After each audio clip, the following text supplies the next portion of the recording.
right, what's up? Welcome, everybody. Gotta drink coffee and wake up. Had a lot of stuff going today, so we didn't get into this as quick as I thought. But one thing I would say is this one's not going to be easy. This is a massive tome.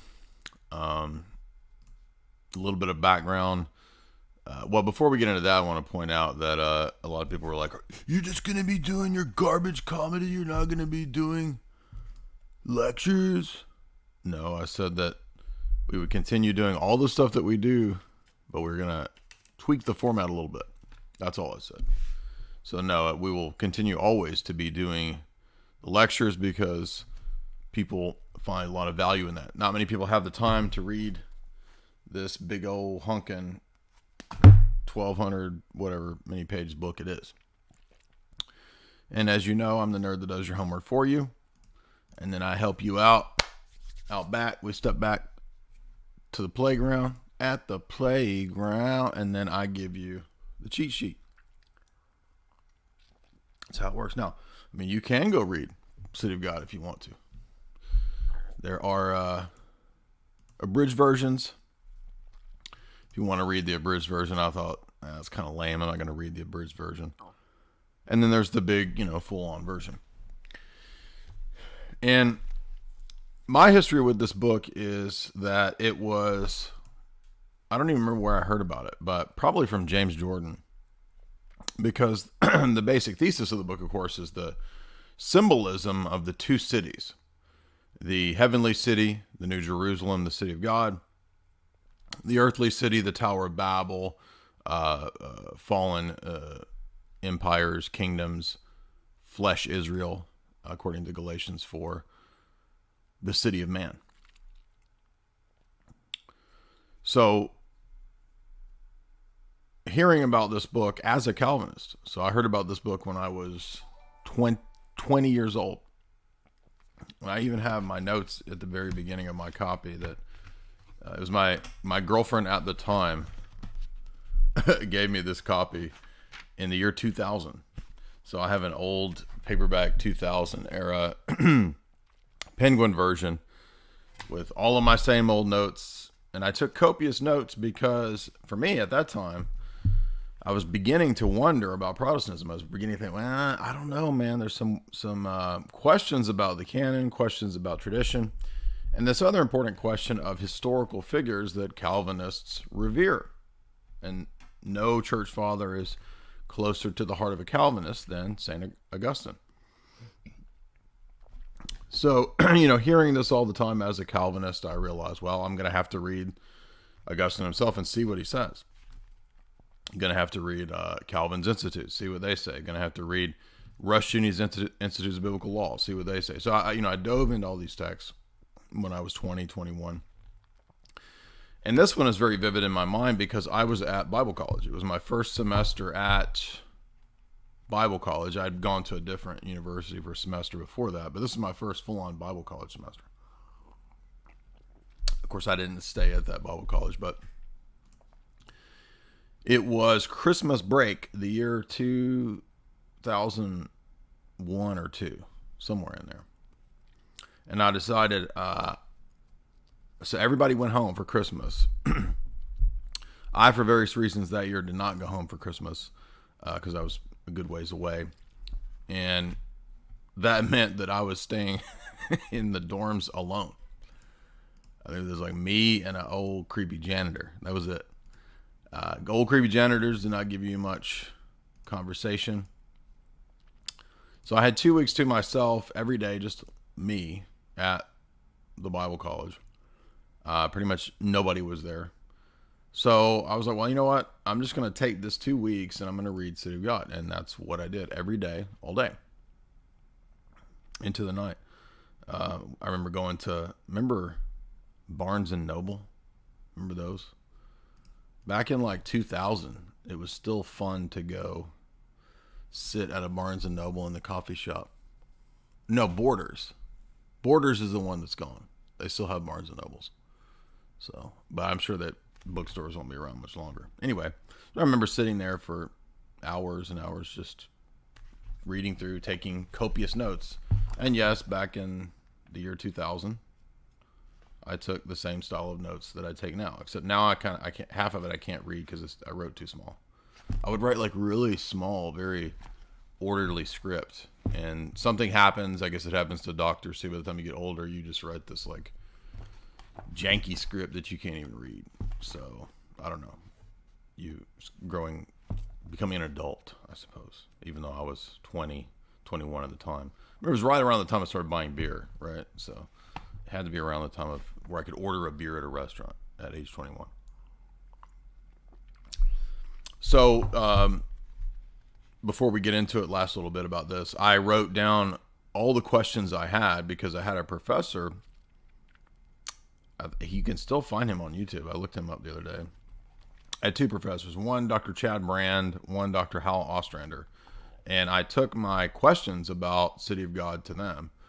I don't remember what Dr. Brand said, but I remember Dr. Ostrander was not very happy about my questions. Because many of the professors at that Bible college at that time were Calvinists. And my questions were, more than the 5 points of Calvinism. I was like, why would we like this guy if he's a Catholic bishop? Why would we like him if he talks about these Catholic doctrines, if he talks about the Eucharist, if he talks about the episcopacy, he talks about Rome, he talks about hierarchy in the church, he talks about relics, just about saints, all of these things that are, and I noted to him, I said, it sounds to me like he teaches baptismal regeneration, because he believes that, an infant has to make it to the font, and if they don't, well, sorry, you weren't part of the elect, right? So he believes that the elect will infallibly be brought to the baptismal font at some point, including infants. And of course, that was night and day from anything in Reformed Baptist theology, because of course Reformed Baptists don't believe in infant baptism, nor do they believe that sacraments actually convey the grace they signify. On and on and on. And the nature of the church itself, right? Because as a Calvinist or Reformed Baptist, you stress the distinction between the visible and the invisible church. And that was nowhere in Augustine. I mean, granted, yes, he believes that the elect are a secret, unknown group known only to God. But he doesn't believe that it's something that exists outside the bounds of the visible structures of the one holy Catholic Apostolic Church. We'll also note, of course, that in Augustine, as Denny notes in his book Papalism, and as Guette notes in his book The Papacy, there's not Roman Catholicism in Augustine. But that's a separate question. However, at that time, I didn't know about the Orthodox Church. So I was, brand new to Bible college, finishing up my first year, maybe, I think it was my first full year of college, age 20, 21. And I knew that there was problems in Calvinism, problems that I saw in Protestantism in terms of the history of the church, the canon, the function and nature of the church itself, the sacraments and all that. And so my first foray into the Protestant Catholic debate was City of God. And when I read this, it was almost enough to convert me to Catholicism at that age, at age 20, 21. I wasn't fully ready to make that step yet, because there were still a lot of Calvinist ideas and hang-ups and iconoclasm and things like this that I hadn't worked through yet. And again, I didn't know anything about the Orthodox Church. Okay. Now, taking church history classes would actually come a year or two later, and that would be another big step in that direction. I did not yet at this time have the Church Fathers set that you see here, the Shaft set. It was for sale at the Bible college I was at. And I wanted it really bad, but what college kid has $1,000 laying around? At that time, it was $800, I think, $799. I mean, I was eating, Hot Pockets and shit, so I didn't have money to get that. This was before I was a healthy person too. So, I mean, I wasn't a fatty, but like I didn't, in the year 2000, health food, that was like what weird California people did. Nobody was really health conscious unless you were living in the Bay Area. So let's get into the City of God. What is this book about? Well, as we said, this is a gigantic apologetic. So it's, in many ways, it's St. Augustine is famous outside of theology for writing books that were unique in different domains. For example, the Confessions is one of the first, so I've read, sort of autobiographies. And the City of God is one of the first, I don't even know what to call it, epic, grand narrative sweep stories of history. It will cite tons of classical writers, authors, the Greeks, the Latins, the poets. And of course, Augustine himself, being trained in rhetoric, trained in teaching a lot of these topics, this was his domain. And we're not going to spend all day on St. Augustine, but as everybody knows, he had a pretty wild phase when he was a younger guy. He had a son, and then he, out of wedlock, and was pretty profligate. He talks a lot about that in his Confessions. He was a player, to use the technical term. And had a phase, as everybody knows, I think, right, where he was a Manichaean. So he was into the esoterics. He was into that weird dualism. Then he had a phase where he describes in Confessions reading the Neoplatonists, coming under their influence, reading Plato a lot, getting excited about the idea of truth itself, beauty itself, justice itself, things that transcend the here and the now, the natural order, the material world.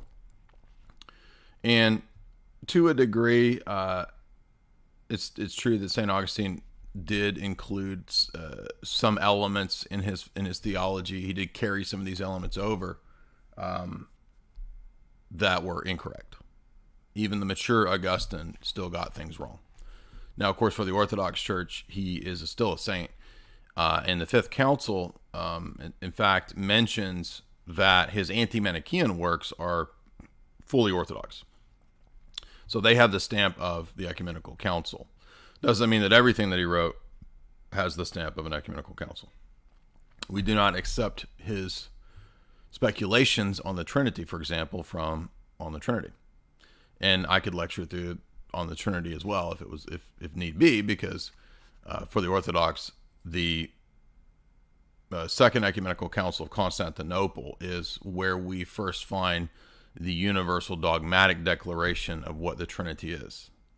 And that is the accepting of the Cappadocian theology of the Trinity. And the Cappadocians and Augustine do not have the same Trinitarian theology.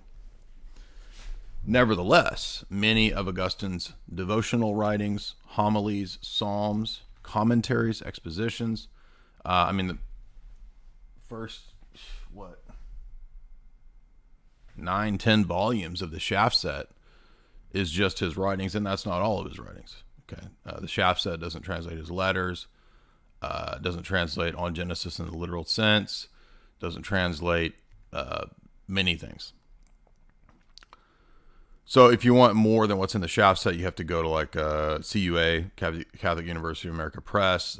They have many of the other writings translated that are not in the Shaft Set. So this work was done over many years. It was completed, let's see, I was looking up the dates on it, in 426. And that was just a few years before he passed away. So we know towards the later period of his life, he also wrote a book called Retractions, where he retracted some of his earlier views. So even Roman Catholics seem to forget that Augustine retracted earlier errors, thus admitting the fact that he's not infallible, right? I know Roman Catholics don't believe he's infallible, but he begins to be treated in this way like Aquinas in the Middle Ages, right? Augustine and Aquinas and Anselm, these are the three A's of the West that really sort of dominate. And it's just not the attitude of the Orthodox Church. We don't have a problem saying, as St. Photius says in Mystagogy, our forefathers in the faith did make errors, and we should not obsess over that to call their name into question or tarnish their name or something like that. But it's also not our position that we should act like they didn't make errors, like they were infallible. Individual church fathers are not infallible. And an easy way to disprove this is that clearly many of the church fathers for several centuries did not have the correct idea of what the canon was. Many of them had varying canons. Many of them put books in that shouldn't have been in there or didn't end up in there. So they weren't clearly all correct. They were not infallible. And certainly with St. Augustine, and Augustine himself would say, I'm not infallible. In On the Trinity, he says, I think it's book 3, he says, I submit this book to the judgment of the papacy? No. He says, to the judgment of the Universal Catholic Church. Right? He could have just said, I'm going to mail this book to Rome, and Rome will tell you that everything I said is perfect. No, he didn't do that. He says, I submit this writing to the judgment of the Ecumenical Church, and the Ecumenical Church did not accept his doctrine of the Trinity. Because Constantinople I does not teach the Filioque. Constantinople I says that the Father alone is the sole cause. If he's the sole cause, there's no other cause. You can't have a sole cause and also a co-cause. Dr. Bo Branson goes into detail, by the way, about that, proving that. So let's get into it. The book is written... I do have a few notes here, but we're going to get into my highlighted sections. The purpose of the book is written to a guy, Marcellinus, and he was a Roman official. And the reason this book was written is because Rome was beginning to decay, Rome was beginning to fall, and the question was raised, it had fallen in 410, I should say, to the barbarians, to Alaric and the Goths, the Visigoths in 410. And a lot of people in Rome were still under the sway of Roman paganism. And they said, hey, maybe we fell because we adopted Christianity. We forsook the old gods. We forsook our Roman heritage and tradition. We were duped by this Jewish sect. And therefore, that's why we fell. It was a punishment from the gods. So Augustine will launch into a brilliant critique of this argument, this view, in this sort of sweeping, vast, hundreds of pages, going through the absurdities, the inanities, the contradictions, the degeneracy involved in the theology of the gods, whether it be the Greeks, the Romans, or ancient paganism. So this will begin to set up the structure of this book, which is laid out in a series of books, 22, something like that, 23, maybe 24, I can't remember, but let's see what the last book is, 22. And this is just speaking loosely here, roughly the first half of the book, there will be some theology in the first half of the book, but the first half of the book is going to deal with the theology of Rome and the pagan imperium, the contradictions and the evils. And then about halfway through, it'll switch over into a primarily theological text. Now, the first half of the book will have some theology. It will have references to the Eucharist, to the church here and there. But theology proper, or kind of almost a systematic theology, will be the focus of the second half of the book. But also the second half of the book will here and there have references to the gods, even crazy stuff like his view of incubi and succubi. Now we know that when it comes to the question of the Nephilim, for example, Augustine famously did not believe that Genesis 6 was about the Nephilim, the angels and women intermarrying and so forth.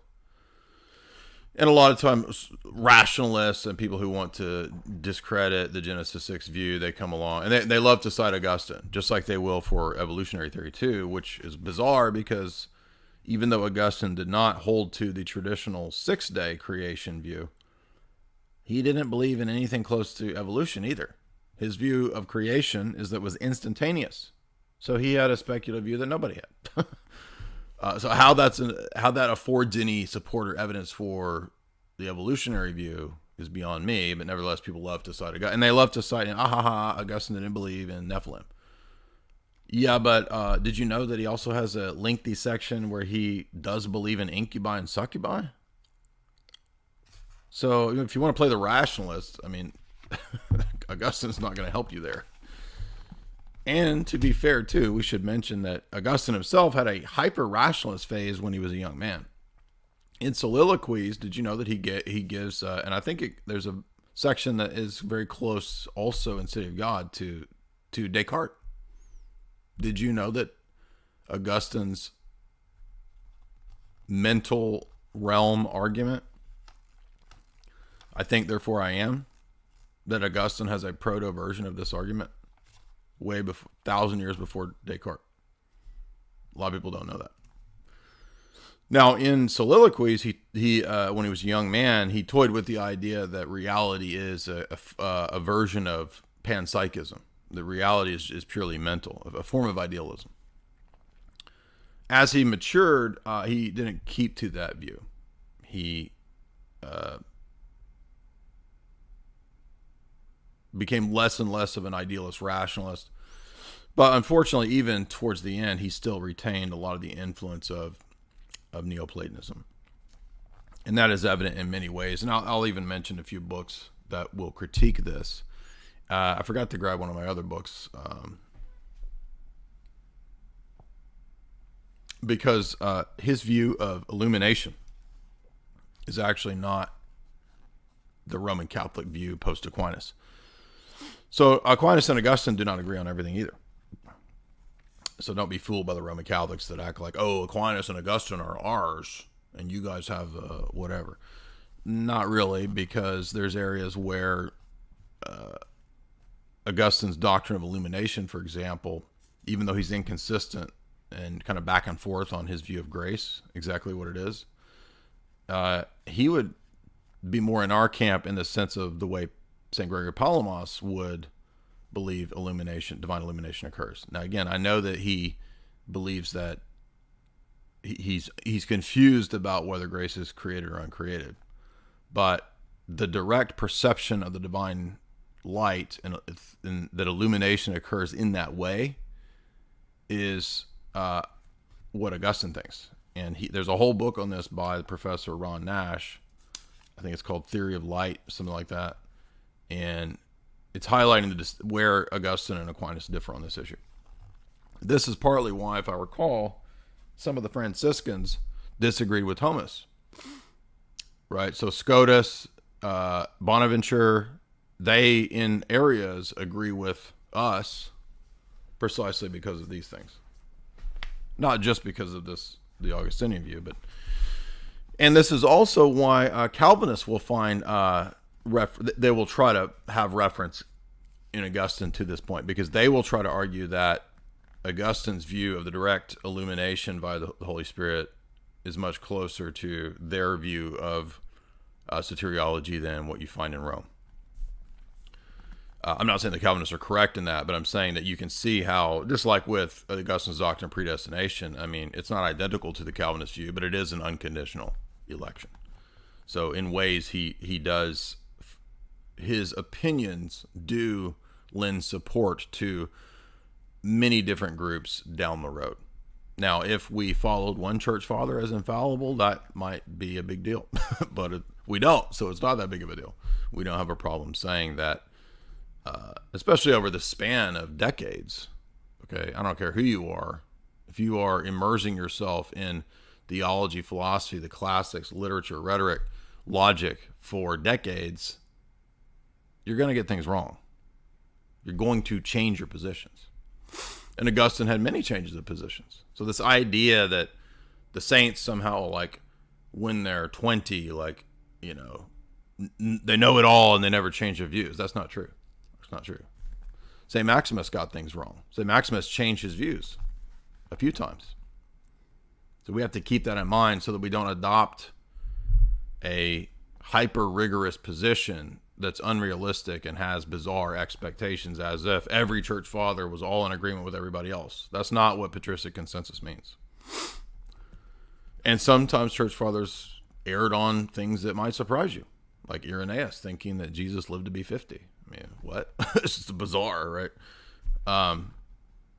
but that's okay. We can have grace towards individual saints being fallible and making mistakes. So as we said, the book is essentially and fundamentally an apologetic. And it's not just an apologetic about why Rome didn't fall because of Christianity. It's an apologetic about history itself. History only finds meaning in the Christian paradigm. Now, Augustine will talk about the theology of nature. He will talk about the knowledge of God amongst the philosophers, right, which many Roman Catholics will try to appropriate. Oh, see, natural theology. It's not identical to or necessarily natural theology in the later Roman Catholic sense or the medieval scholastic sense. And again, the difference between Augustine and Aquinas on the theories of illumination, and in other words, I would argue that, especially in terms of retractions and his more mature philosophy, that Augustine's theology is not a natural theology, precisely because Augustine doesn't think that you can interpret the natural world without revelation. And I mean, in terms of a holistic worldview, you can't really, I mean, you might get certain things correct, but you can't really get the divine origins and interpretation of nature correct without revelation. And so I would argue that in many ways, Augustine is closer to what Father Staniloy calls natural revelation rather than Roman Catholic natural theology. And one reason for that would be because he way ahead of many other thinkers. I mean, you could say that Against Heresies is a kind of a systematic theology. And you could say that, I mean, let's put it this way. There's not many systematic theologies prior to St. John Damascus's On the Orthodox Faith. I'm saying a book written in what's called a systematic theology, right? If you go to a Protestant seminary, if you go to a Catholic Theological Institute, you will find many systematic theologies, dogmatics. And clearly the first systematic presentation of dogma is Against Heresies by Irenaeus. But even that is still just an apologetic kind of against these various Gnostic sects for the first two books. And then it turns into more of a, here's this doctrine, here's this heresy, here's this doctrine, here's this error. But this is a more in the direction of straight up systematic theology. But it's not exactly that, because it also is kind of a work of classic literature itself. Now, I don't know Latin, so I can't go into the precision of his rhetoric and prose, but it's just an unparalleled work for its time. And the only other thing I could think of that would be comparable to it in terms of systematic theology would be St. Cyril of Jerusalem's Catechetical Lectures, which are a systematic theological work. I mean, they're catechesis, but this isn't catechesis. This is because he has another couple books on the Enchiridion and on Christian doctrine, and he has a little catechetical books too. But this is like a giant mega apologetic. So we notice right away, no different than many Eastern fathers contemporary with him, Augustine believed in apologetics. I mean, it's odd to me that I have to say this, but many people in so-called orthodoxy seem to think that we don't do apologetics. Baffled as to where people come up with these ideas. But so Augustine says, look, I'm going to prove to you that Christianity is not the source and cause of Rome being sacked. And this another reason that we want to highlight this point is because how many times do we hear Roman Catholics bringing up the fact that Byzantium fell because you accepted orthodoxy? Roman Catholics trying to pick out events in history as signs of God's curse and judgment. The very thing the Roman pagans are doing that Augustine is defending against. I mean, do they not see the irony of this dumb argument? You guys, Constantinople fell because you got to Islam because you didn't accept the Union of Florence. And yet, when you turn around and point out the many times when, according to them, the Catholic Church suffered defeat, capture, the Vatican was held prison, the Pope was held prisoner in the Vatican. Oh, that's just evidence of persecution because we're the true church. So it's a bait and switch. It's a moving the goalposts, right? No, in fact, things like natural disasters, things like collapsing empires, they have many different reasons for their occurrence, and they're not always only about this or that religion or whatever. And Augustine will mention the chaos amongst a lot of the pagan empires, right? I mean, by the same argumentation, any empire that fell because of something to do with the wrong gods, which the person making the argument in pagan Rome clearly wouldn't want to say that, right? Because that would put their own position into a kind of a state of absurdity.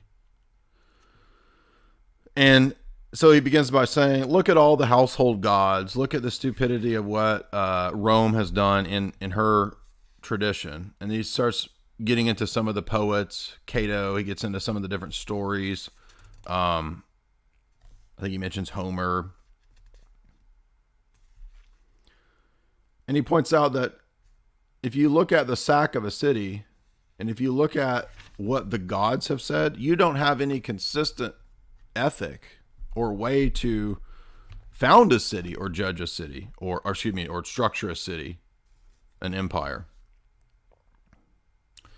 And he says at the same time, if you were to look at blessings, for example, he notes early on, in the sack of Rome, the cruelties conformed to the conventions of the war. The acts of decency were due to the power of Christ's name. Blessings and disasters are often shared by good and bad. So he's pointing out that you can't immediately pick that as the cause of the fall of the city any more than blessings that might come through, say, evil actions. In other words, let's say our city became really corrupt and we got really wealthy. Does that mean that the gods are shining upon us and favoring us because we got wealthy? So he's pointing out that worldly success or persecution cannot in themselves be indicators of the truth or falsity of what's going on. There may be situations in which worldly blessing is conferred, or chastisement, natural disasters, war occur from God. But we can't always decipher this from the human vantage point. It's part of his point. And then he goes on to begins to do critiques of different practices that Christians do. Why do we bury the bodies of the saints? Why do we have strict forbidding of suicide? He's doing this because he's defending the ethics and the morals, because one of the easiest ways, and it still goes on now. I mean, you see people like the sort of Reddit people do this now.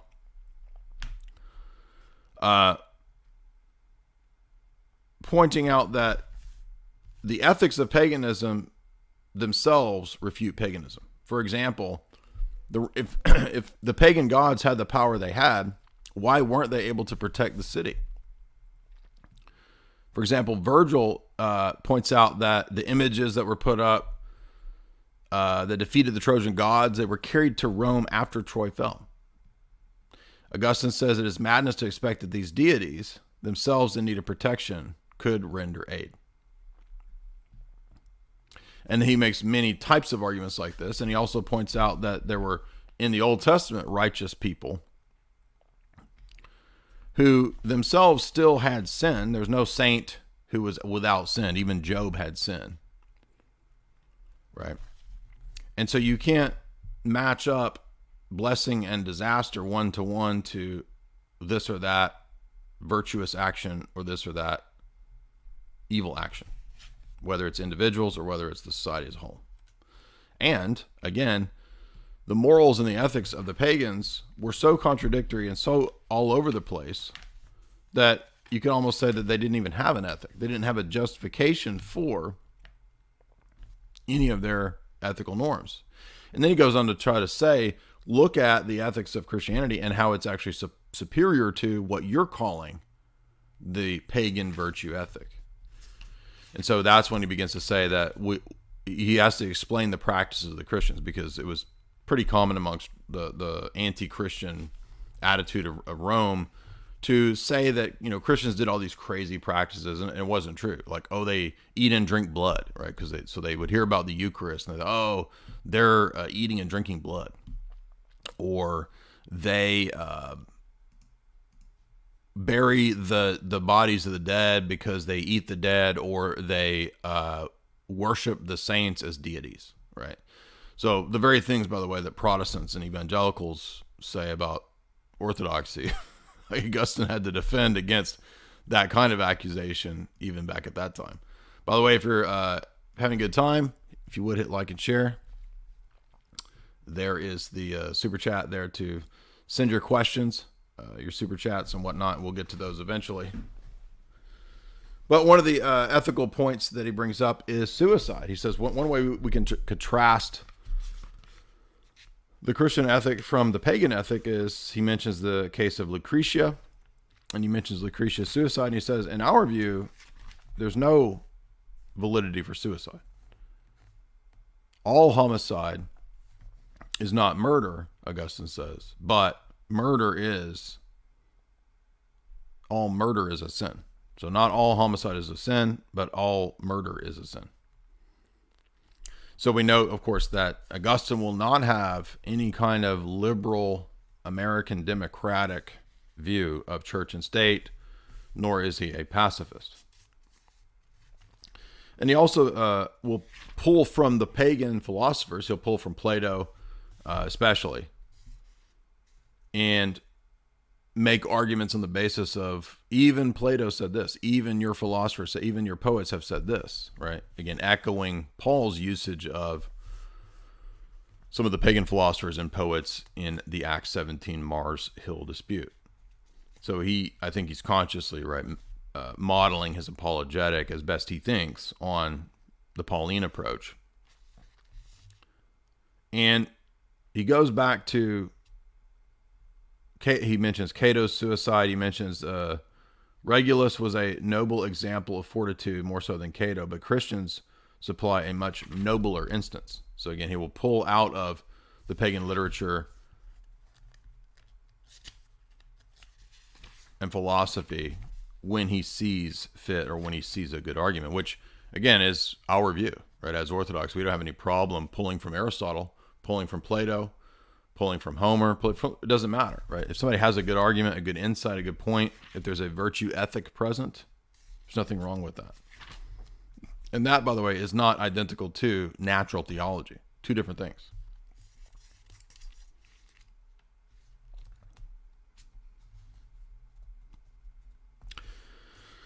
Then he begins to talk about the stages of corruption that led to the fall of Rome. He talks about, number one, the story of Romulus and Remus is pretty ridiculous, right?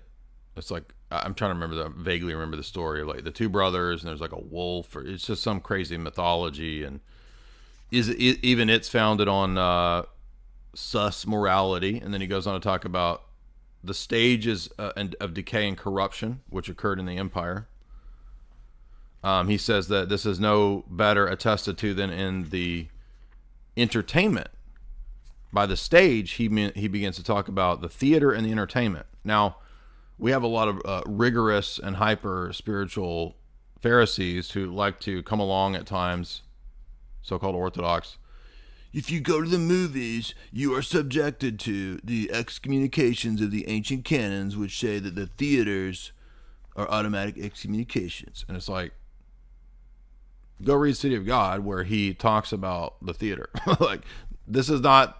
The theater nowadays is not, by the way, we may not be far from that now, the theater nowadays, but at least in this days, it was a directly idolatrous act because it was connected directly to the gods of the stage and the theaters. And implicit in this was a kind of obeisance to the brutal, degenerate plays, theater, and gladiatorial events. So entertainment in terms of, everybody knows about the Colosseum, is everybody sitting around like watching people getting eaten up by lions and stuff, right? Throwing the Christians to the lions, right? St. Ignatius. So basically, Augustine says entertainment itself can destroy an entire nation, an entire empire. He says that the Romans were guilty by giving in to these vices, and that this is what led to their overthrow. Vices and the gradual decay and growth of vices, not Christianity, which preaches that you should exercise self-control and not be a slave to your vices, to your passions. Now, that would seem commonsensical to us, right, nowadays. But at this time, remember, I mean, Christianity had more or less permeated the empire. 410, that might be around the time of Theodosius. I don't remember exactly when his reign is, post Constantine, but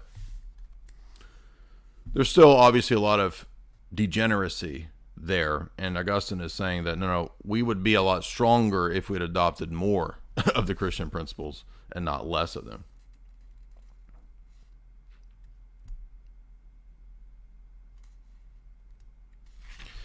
And then he ends this book by saying that Christianity doesn't teach that we are a society of perfect saintly people. He says that in the church you have a mixed multitude, right? The sons of the church, he says, are hidden amongst the ungodly, and there are also false Christians and phonies and frauds within the church, and they will be a mixed wheat and tare, sheep and goats society until the end. Notice, however, he does not say that there is a shared, that the elect exist amongst all the religions. He doesn't say that. He doesn't say that the true believers exist in every heretical sect. Okay? So you can't appropriate this for ecumenist purposes or for perennialist purposes, because even in Augustine's theology, the elect only exist amongst the visible society of the Catholic Church. And he will appeal to the images and the parables and the analogies in the New Testament, right? The vine has good branches that bear fruit, and it has bad branches that eventually get pruned. The tree and its branches. The marriage supper has true guests and false guests, right? So it's a mixed multitude, and it is not a society of saints on earth. We're not puritanical holy rollers. And this was a huge controversy for this first several centuries of the church. You had people like Tertullian that left the Catholic Church over, the Orthodox Catholic Church, over this issue. Right? Tertullian left the church because, for him, ultimately, he thought that you needed to be amongst a society of holy rollers that never sinned. So he became a Montanist, which was that era's version of a charismatic Pentecostal. And of course, there were very many disputes between holy rollers and even early popes. Right, Pope Saint Stephen had disputes with Saint Cyprian. You had the Donatists, the Novatianists. They're the classic examples of groups that felt that the church could not admit people who committed serious sins or even any sins after baptism. And this is partly why many people in the first few centuries of the church had an incorrect superstitious attitude, and they would delay baptism until deathbed, right? Which is kind of silly, but I think Constantine did that, for example. Because a lot of people thought, well, if I sin after baptism, I'm lost. So thank God for Augustine's emphasis on grace in this regard, because like nobody's going to be sinless after baptism. Okay, this is just way overly rigorous. And there's many periods in the church when there was the temptation towards the kind of extreme rigor. I can barely read my notes from 20 years ago. I can't tell what this says. Okay, let's see. So he moves on in book 2 to talk about the gods. And he makes some of the points that you heard me mention earlier. If you look at the history of Rome, it will show that many calamities befell the Romans when they worshiped the pagan gods, even before Christianity was here. So was it the vices of the Romans, or was it the false gods when you had the same gods you have now? Right? I mean, that's a pretty devastating critique of this bad argument. And remember, Roman Catholics, how many times do you guys make the exact same stupid argument that the pagan Romans are making? Orthodoxy is false because Byzantium fell. I mean, I'm making to you a mirror of the argument that Augustine makes to the pagan guy, saying that Rome fell because it accepted the Catholic Church, the Orthodox Catholic Church. Augustine notes when he was young, when I was young, I would go to all kinds of sacrilegious shows and entertainments. I watched the antics of all these madmen. I listened to the singing of the boys. I enjoyed the degrading spectacles. I enjoyed the honor of the gods and the goddesses. In particular, the pagan queen mother. Her name is Bera. I don't remember this name. Cynthia. And so he's just basically saying, look, I can tell you from my own experience, I used to participate in the pagan honoring and the pagan worship at these festivals. And he notes that you'll notice that the pagan deities, they always contradict. They don't sanction any kind of clear ethical framework or clear way to actually live virtuously. And notice how similar Augustine's apologetic here is to the apologetic that you hear us have to make to the pagans, to the atheists, to the materialists, especially the neo-pagan LARPers. What do we always ask them? The very same thing Augustine is asking his opponents in this. Where amongst these crazy stories of the deities do you find a consistent, justifiable ethic? A consistent morality? And then he goes into a little more of a theory of demonology. And he says, no, I'm going to tell you that actually the gods of the nations are demons. They're devils.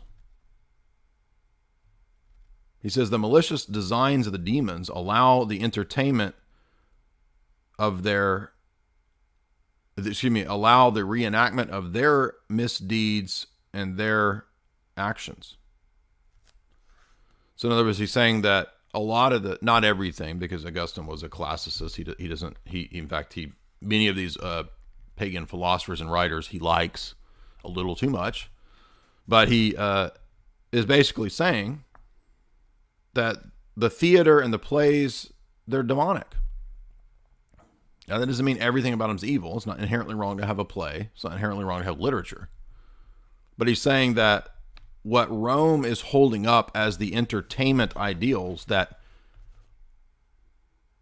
train this nation how to live, he says it's demonic. The actors in Greece were admitted to political office on the ground that those who please the gods may not justly be rejected by men. In other words, the gods, the demons, chose the actors, Augustine says. And then he goes on to say that, let's see what he says about the gods. This is, I have an old 20-year-old question mark next to this passage, so let's see why I put a question mark here.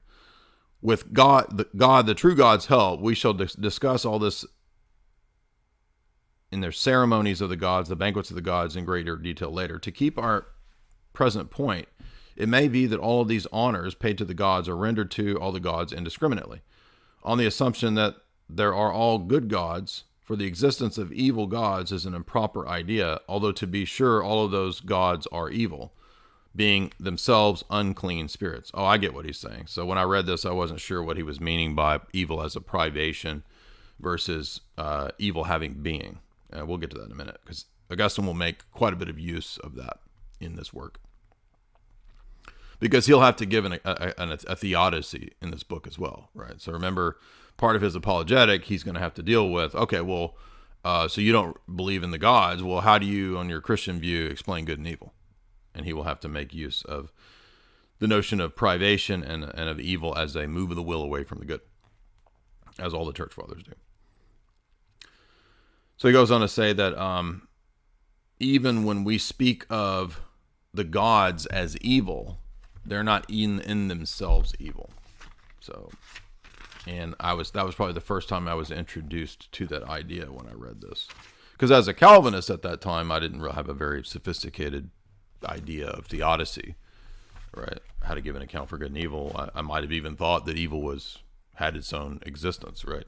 Which would be, ironically, Manichaean. And Augustine had to make his way out of Manichaeanism.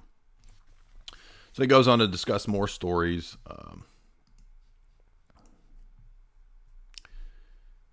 Let's see. I've lost my notes here. Let's see.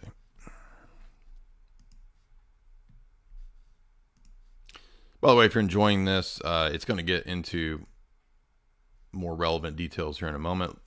Please hit like and share. Also, leave us a super chat. I didn't want people thinking that like we were only going to be doing jokey, riffy, fun live streams. We will be, but I'm not going to forsake lecturing through classics and through these books and works. And I'm almost done. I know it's taken me forever, but I have a lot of things on the plate. So we'll get to the Lewis Space Trilogy. I promise you guys. So just be patient. I'm almost done with it. But it's pretty dense. It was a lot more dense than I thought. That's why it took me so long. But now, a lot of the references are going to be difficult because they're references to a lot of classics and classic literature. So it's going to be difficult if we don't know. Why is that doing that? That's weird.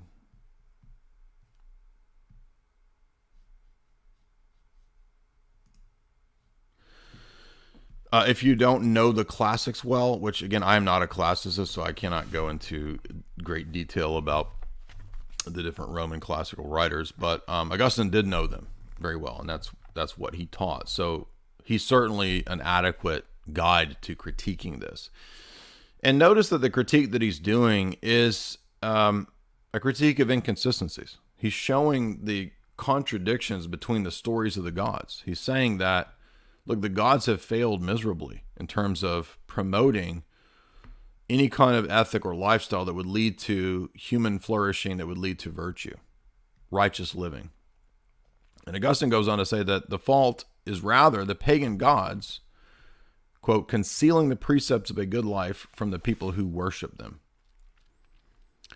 He mentions his own experience attending these these horrendous entertainments, and how ultimately it ended up revolving around sexual intrigues, orgies, things that would lead people to more and more vice. Then he goes on to say, but what about philosophy? Maybe the plays and the playwrights are just total degenerates, but can we find virtue, argumentation, logic, reasoning in the philosophers that's superior? And he says, yeah, in his view, it would have been better to sit at the feet of Plato, the plate of Plato, Plato's plate. What would Plato serve you? Beans? No, you can't eat beans because Pythagoras said don't eat beans. It would have been better to sit at the feet of Plato than to sit at the feet of Homer. But that, at the same time, Plato's works were also read in temples, and the temples that Plato gives credence to at different times in his works, the gods, themselves were still temples of demons, citing scripture.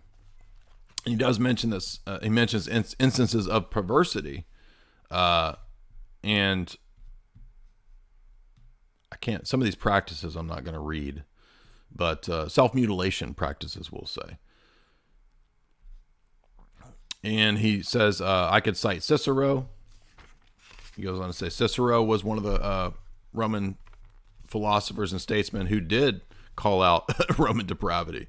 So he's saying if you revere Cicero, then you're going to have to give me some credit here, because my arguments are no different than Cicero's arguments. So even on your own pagan prophets, even amongst some of your own, you have people calling out the degeneracy. And he says that Christians, however, do not see the gods as neutral forces or muses that can inspire you. They may give inspiration, they may give stories, and they may require these things, but they're rather demonic. They're demons. They're fallen demonic spirits. So we have the Augustine takes the pantheon and basically says it's demonic. Now, to be clear, he's not going to say that anything spiritual is demonic. It's not, because later on he's going to be very precise in his angelology.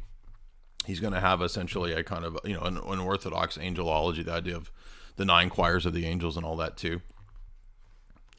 But here he's mainly pointing out that the ethics, the morals from the pagan playwrights and philosophers, even the philosophers like Plato and others, who might be a little better, it's still not good enough. There's not a consistent ethic amongst even the pagans. And he mentions horrible things that Roman historians like Sallust have recorded Romans doing. So he'll mention abductions, rapes, all kinds of stuff, right? So we won't go into that because that'll trigger the algorithm. But basically, Rome is not immune from pretty crazy vices. And even some of the philosophers and pagan poets call out these vices. And the reason for why this is the case is because of the demons. Now, the humans are consenting to demonic ideas, demonic inspiration. So it's not just, oh, the devil made me do it. No, he's saying that the humans are going against moral law, going against what we could call natural law, the law of nature.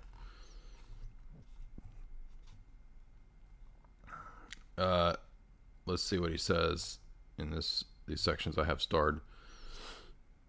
If the teachings of Christianity on justice and morality had been listened to and practiced by the kings of the earth and the nations, then those of every age capable of reason, and even the tax collectors and the soldiers addressed by John the Baptist, if all of these people had listened, the Roman commonwealth would now enrich all the present world with its own happiness, and it would ascend to the heights of eternal life to reign in felicity.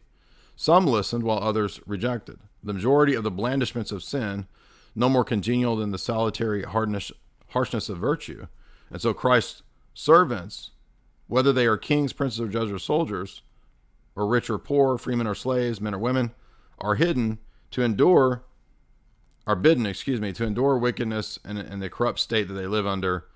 And if by chance that endurance wins for them a place of glory in the heavenly commonwealth, the city of God, that is our real goal. So he's saying that we don't have a problem with Christian kings and emperors. There's nothing inherently wrong with that. And that can bring blessings to a society. But he says that that's not our main goal. Our main goal is not to create an earthly city. In fact, the earthly city is the city of man, aka the city of the devil, which seeks to erect, like the builders of the Tower of Babel, their own bridge to heaven. We will create our own. We will storm heaven. We will have our own society without God. We don't need God.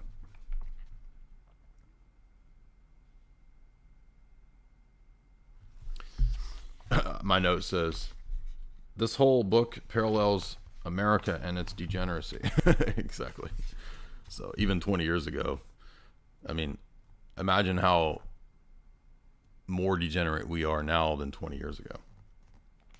And even then, I was writing in the footnotes there that, man, I was like, Augustine's describing America.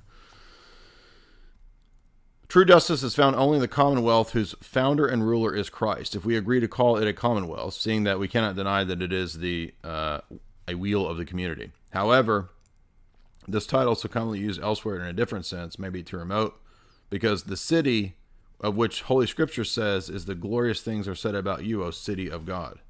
And that's from Psalms. He's saying that the only place in this life that we're going to find the felicity and virtue that will truly grant us happiness, truly grant us joy and peace and contentment, the fruits of the Spirit, is the church. And so he's pointing out that the church is not a earthly organization. The church is not a human, an NGO or a social, what's the word I'm looking for? A human social construct. It's not a self-help group.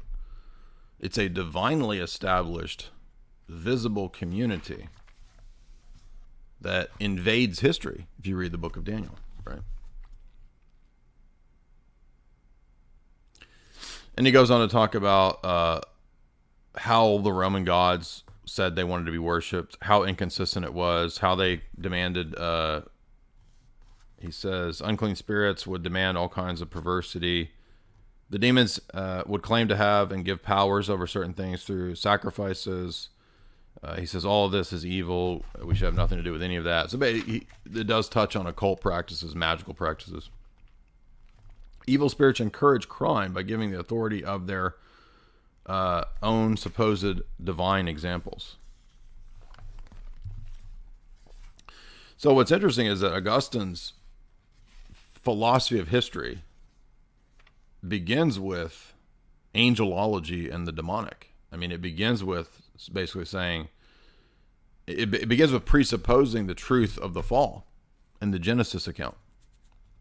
In other words, his apologetic is based on divine revelation. He's saying you can't understand the pagan imperium and its ethos and the succession of worldly empires, right, like mentioned in the book of Daniel, for example, without understanding the fall and the demons. And that the gods of the nations are the devils, as David says in the Psalms, as Moses says. There are evil spirits which drive men's mind to wickedness by secret compulsions. They goad upon men to commit vices, adultery, find satisfaction when they sin. And it is the same evil spirit which rejoices in the rites of the pagans.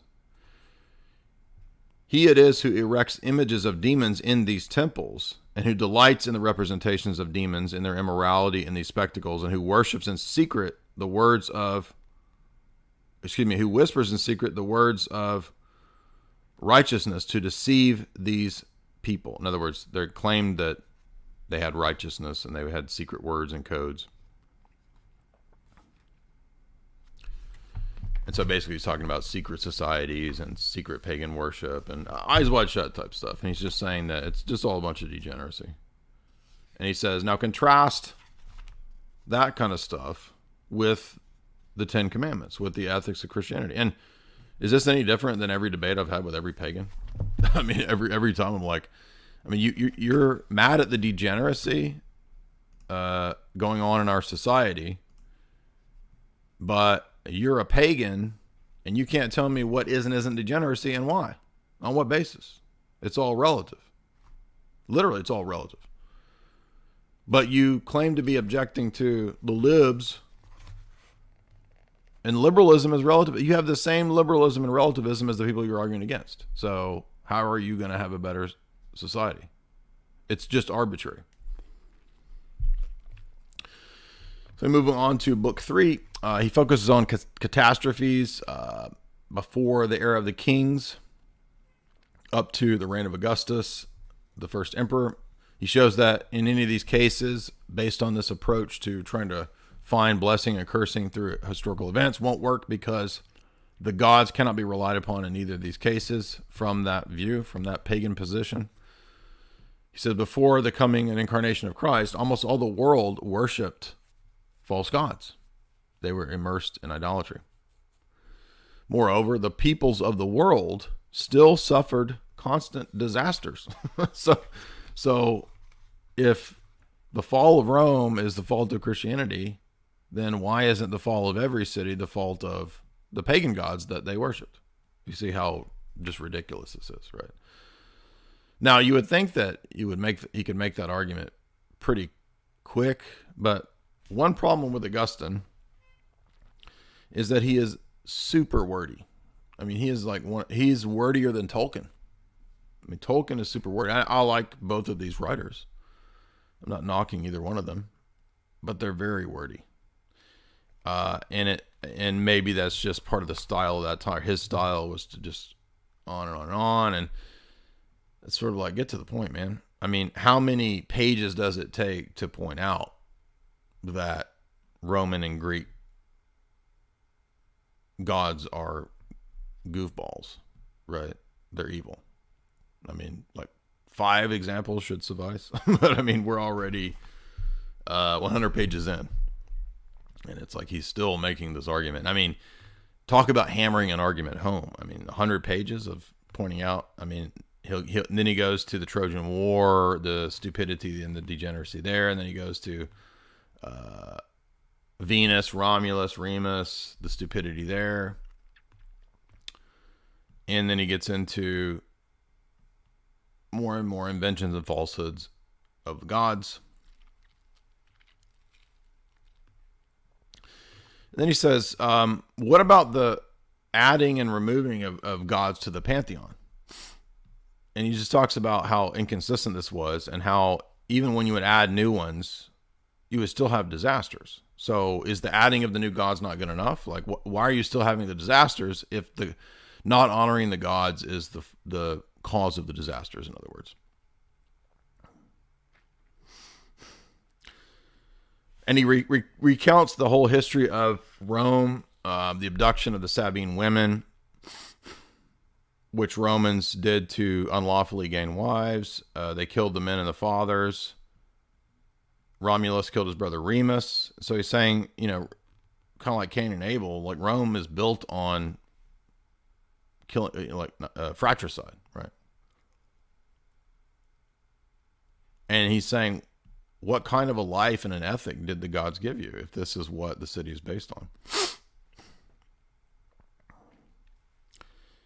And let's see, he mentions several more.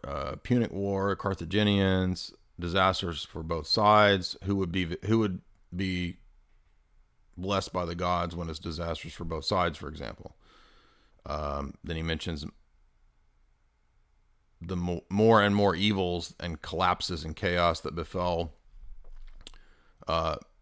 other kings, emperors, Punic Wars.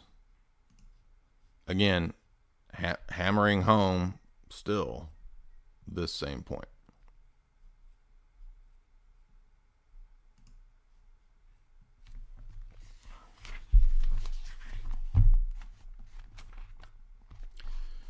All right, Troy, yeah, we did that.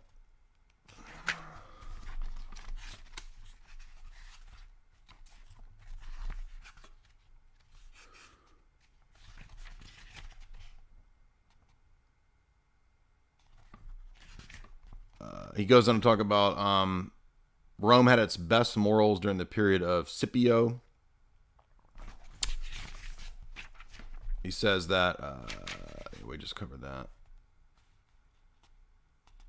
Riots and massacres at temples,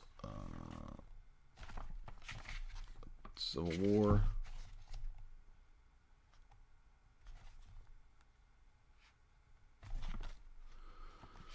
Series of disastrous wars that preceded the coming of Christ. Disasters occurred when the pagan gods were still worshipped in full. So in other words, even in periods when there wasn't a lull in the worship. It is sheer effrontery to ascribe the present troubles to Christ because of Christianity's prohibition of these pagan cults. Then he goes on to say, here's the chief problem in all of this. That, yes, we mentioned the demons, he says, but on the part of humans, the specific sin that is the problem, he says, is idolatry. Idolatry is the problem. So if you want to talk about worshiping the gods, not worshiping the right gods or whatever, he says that the sin involved in all of this is idolatry. And so he moves on in book 4 to talk about is the empire itself inherently a good thing? And here we're going to get into theories of statecraft, theories of rulership, just war, quote unquote, just kingdoms, just society. He says, well, Rome itself as an imperium is not inherently good because, first of all, it was a product of war, conquest, and greed. And he goes on to say that the traditional gods behind this were not who gave the blessing. In other words, because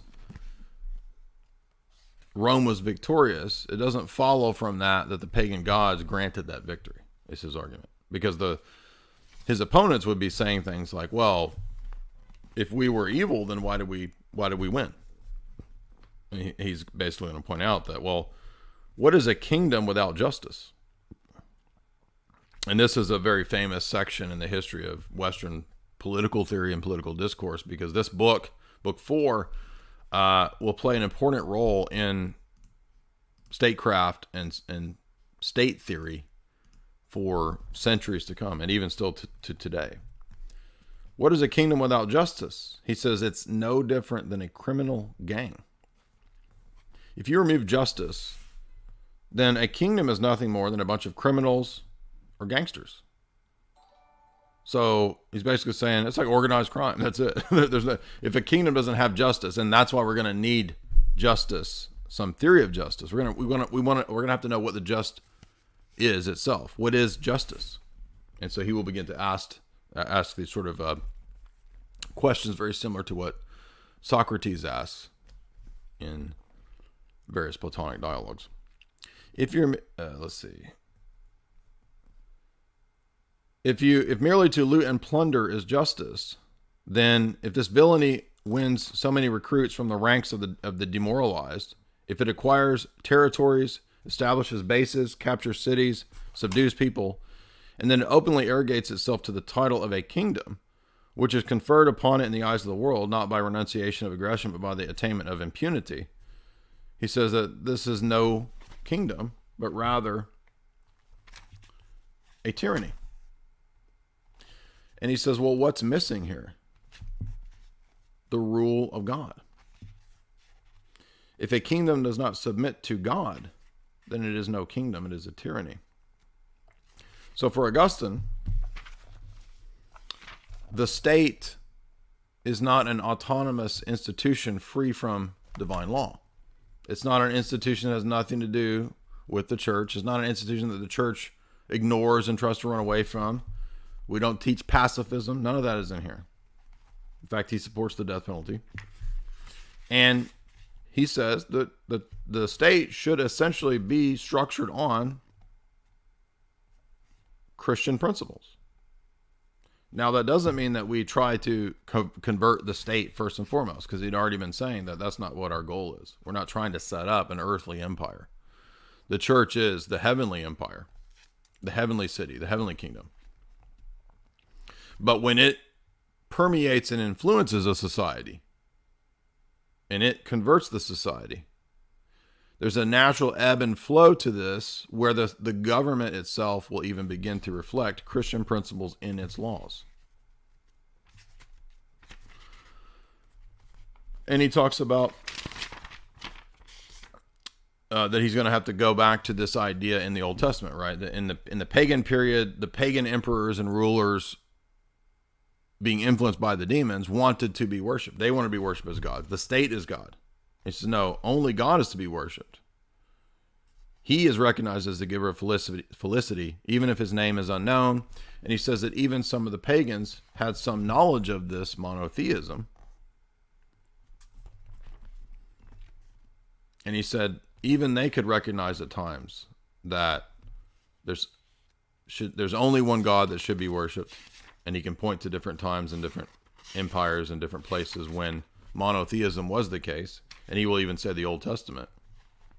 And he says that the righteous kings of the Old Testament, for example, are examples of this. And then he mentions again that all of the gods of the nations, though, are demons. And that's why in the churches, they flee at the name of Christ in exorcism. And he will make the exorcism argument quite a bit. And then we're going to get a crucial argument at the end of this book about hermeneutics. And because a lot of the Romans wouldn't understand, and today people don't understand this. Well, what does your thing have to do with Judaism? The Old Testament Mosaic law, that's Judaism. And how is that because Jews don't accept this thing and you've got your own little church that has permeated the empire, and how does this have anything to do with these old Jewish texts?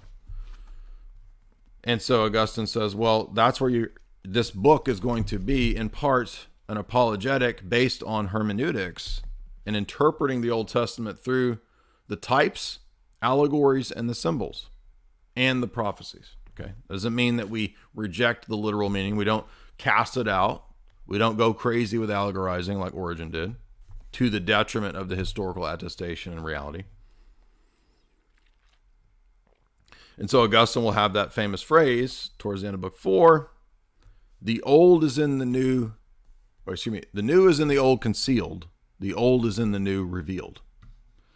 And that's really the key simple phrase for Christian hermeneutics. We don't throw out the Old Testament like Marcionites do. Oh, that's the evil God of the Old Testament.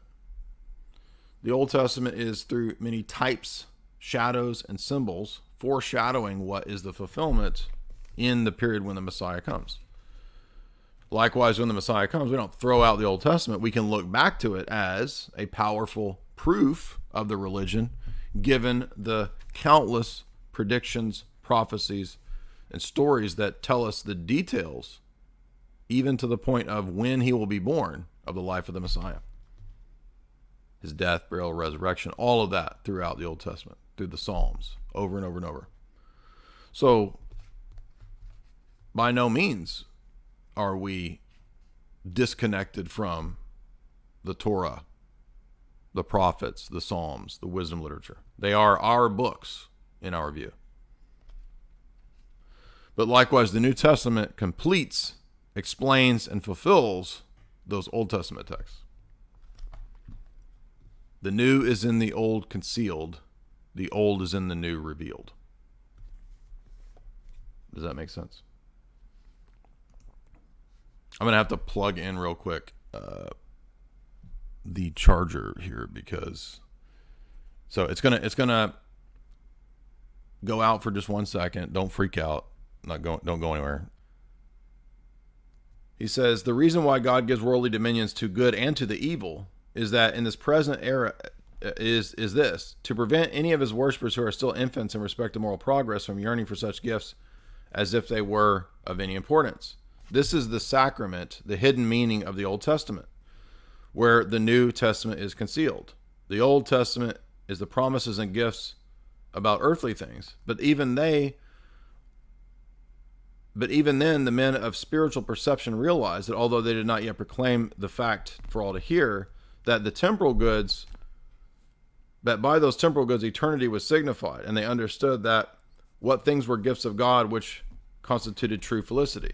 So in other words, the Old Testament had an emphasis on the temporal, the here and the now, but not exclusively. The emphasis shifts when the Messiah comes to now we have, it's not a boomer tech issue. It's that I get a much better feed when it's the Ethernet cable, but there's limited holes, ports. So I have to, because running all of these programs makes the battery go down. So stop bitching about the boomer stuff. So I have to plug the charger in.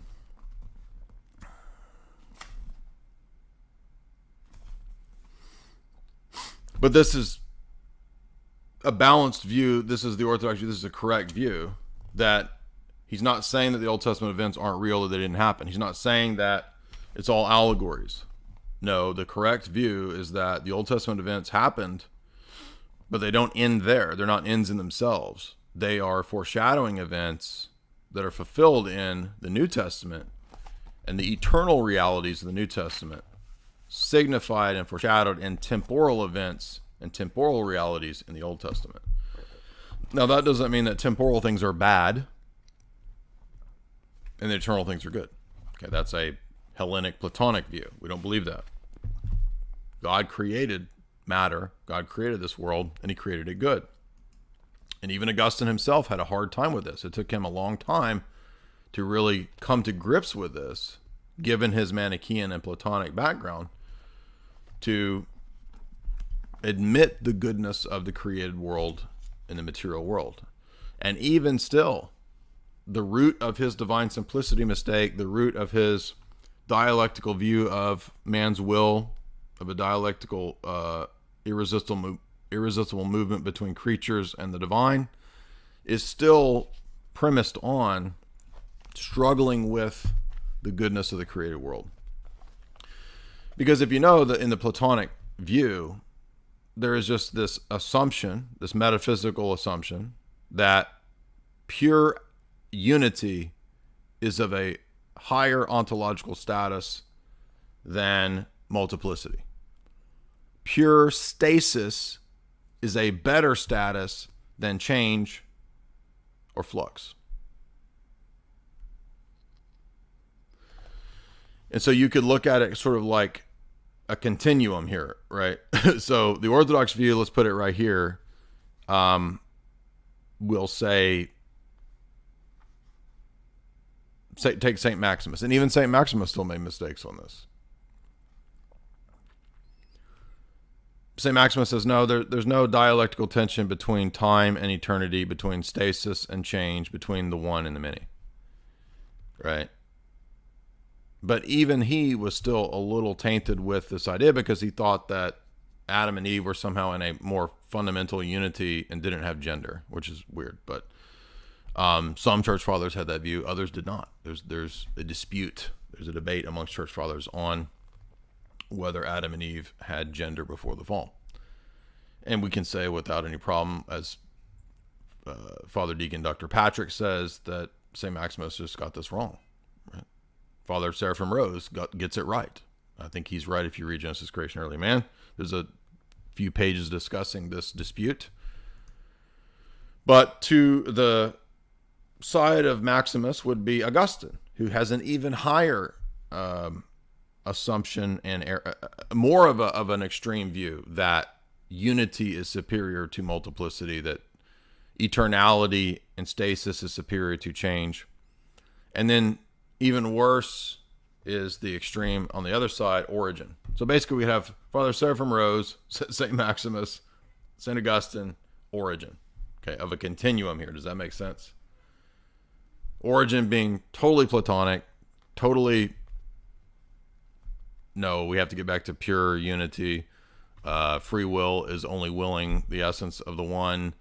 There is no free will in the eschaton. Since there is free will in the eschaton, then you can have eternal falls, according to Origin.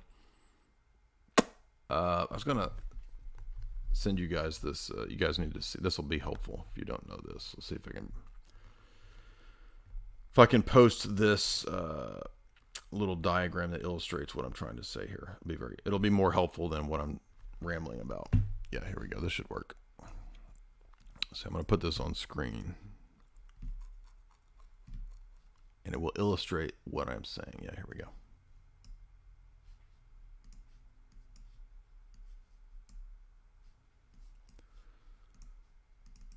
Oh, dang it. So let's see here.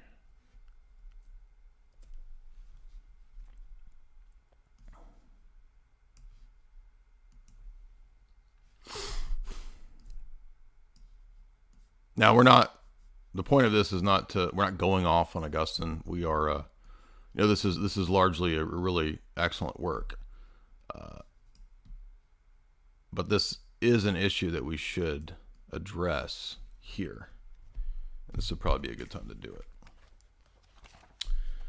All right. So this is from, Free Choice and St. Maximus Confessor. The book is available you can find this book in our Discord, in PDF form. And it would be good to illustrate to get this out of the way here. So let's compare the point that I was making in a better visual aid here. Let's go through this. And we're going to look at Genesis, Kinesis, Stasis in three important figures: Origin, Augustine, and Maximus. And we're going to see Maximus, of course, representing the more mature Orthodox position, why Maximus is correct, hopefully, the Augustinian position, and then the Origenist position. So if you look at the top left, we see Origen's position is that God is absolutely simple. He is purely one. Thus, any of the names or attributes that we give to God, such as goodness, are all identical. So God's goodness is identical to God's immutability. So if there's any change, or if God was to do anything different, this would introduce, as you can see, change into God, lack, and he would not be the perfect good, right? God is not free to choose to create or not to create in the Origenist view, because this would imply alteration, change, or diminution if he could at one time be creating one time not create and then be creating. There would undergo in him alteration or change. So as you can see clearly, Origen is a proponent of absolute divine simplicity, and he is very clear about that in Book 1 of First Principles. Let's look at the Augustinian view. God is one, simple, and immutable. To be true is to be, and to be equals to be great. Ergo, to be true equals to be great. God's will is identical to his essence, but he still is free to create or not to create, though this does not necessarily follow from the premises. And so that's correct, right? The point here is that Augustine shares a simplicity view with Origen, because they are both deriving their simplicity doctrine from Platonic thinkers and the assumptions of Platonic metaphysics that go into what is a gradation of being. And so unity is just better than distinction. But the point that's made here is that, but Augustine is inconsistent. So even though he shares the absolute divine simplicity doctrine of Origen and Plato, and the Platonists, Augustine is still more consistent than Origen, because Augustine believes, because divine revelation tells us, that God has free will. God's a personal God, and he's not creating as an emanation. His will was not determined. He did not create as an overflowing of his essence, so to speak. So he has the freedom to create because he possesses the power of free will. But it's not consistent with Augustine identifying God's will with his essence, because that would be to remove God's free will. Now let's look at St. Maximus. God is one and God is simple, but not in the sense that the energies of God are identical, right? And this is later stated in the Palamite synods, that the reality that is foreknowledge is not identical to the reality that is God's love or God's glory. All the divine energies are distinct. God's wisdom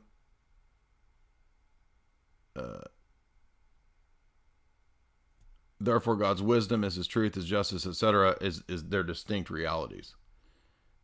His attributes equal each other, but only in their equal divinity and not in their reality themselves, as the Palamite synods say. God is able to create because his will is not identical to his essence. So there's a distinction between person, nature, will, energy, and effect in Maximus, as well as in all Orthodox theology. This is, of course, the essence-energy distinction. So that's the three thinkers' views there on divine unity. Now let's look at their distinct views on stasis and genesis. So for Origen, stasis is foundational because the pre-existing souls are able to choose whether to fall or not to fall, and thus choice is dialectically defined. So for Origen, free will is, did you choose to fall before you were created, and did you fall into bodily existence, right? Because you had a pre-existent, you existed with the one, and you either chose the one or you chose to fall, and then thus fell into bodily existence. So it's a very Platonic view of pre-existing souls in the fall. And so for Origen, stasis is of a higher or preeminent ontological status. And when he says fall is, choice is defined dialectically, it means that there's not a choice between multiple goods, because there was only one good to will, the one. Genesis or Genesis. For Augustine, souls are created, but they are able to choose between good and evil. So there's still a notion of free will as defined dialectically. And when I say defined dialectically, we're speaking of defined after the fall. So for Augustine, the will is either choosing good or evil. There's not a notion of the possibility of choosing multiple goods, because for Augustine, with this overemphasis on pure unity, there is only one good, which is the essence of God, which is the only thing to will. Anything else that you're willing is a sin. So that's a dialectical definition of free will. And the only way to avoid a dialectical definition of free will is to introduce the possibility of multiple things to will. So God cannot be irreducibly modally collapsed into one. There must be multiple goods to will. And not even just a divine will, a divine good that's multiple. There's also multiple created goods that can be willed. And then we look at St. Maximus. Souls do not have any pre-existence, so we disagree with Origen there. And they are able to choose from several alternatives, but these are not necessarily evil. So in other words, the possibility of willing multiple goods. So again, distinctions between Origen, St. Augustine, and St. Maximus on genesis and stasis. Next, we move on to kinesis. As God is good and immutable and simple, any multiplicity and motion are inherently evil. Exactly. This is the Hellenic presupposition that you hear me hammering on all the time.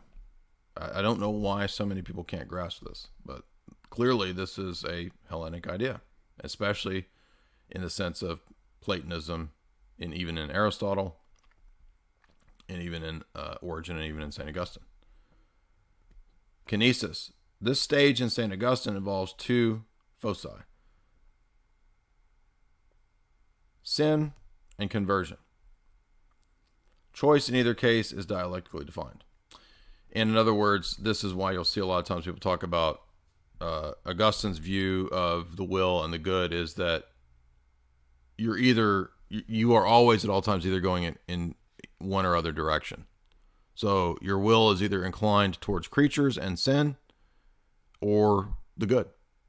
So again, a dialectical definition of free will. And this will, by the way, be one of the problems throughout Augustine's theology, because this is why he will he will have such a hard time admitting that you can have marital intercourse without sin.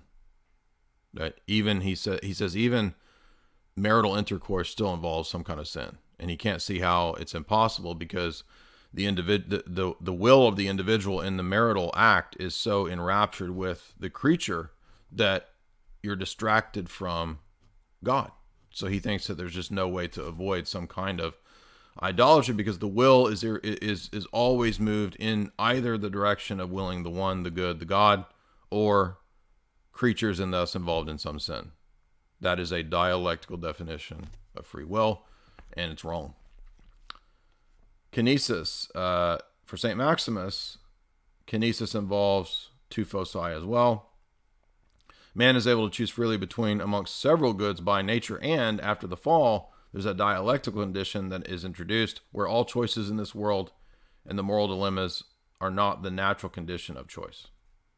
So there's further distinctions that Maximus makes that makes this more consistent with biblical metaphysics and the good of creation, that unfortunately St. Augustine just didn't get correct because he was too influenced by Platonic philosophy even still.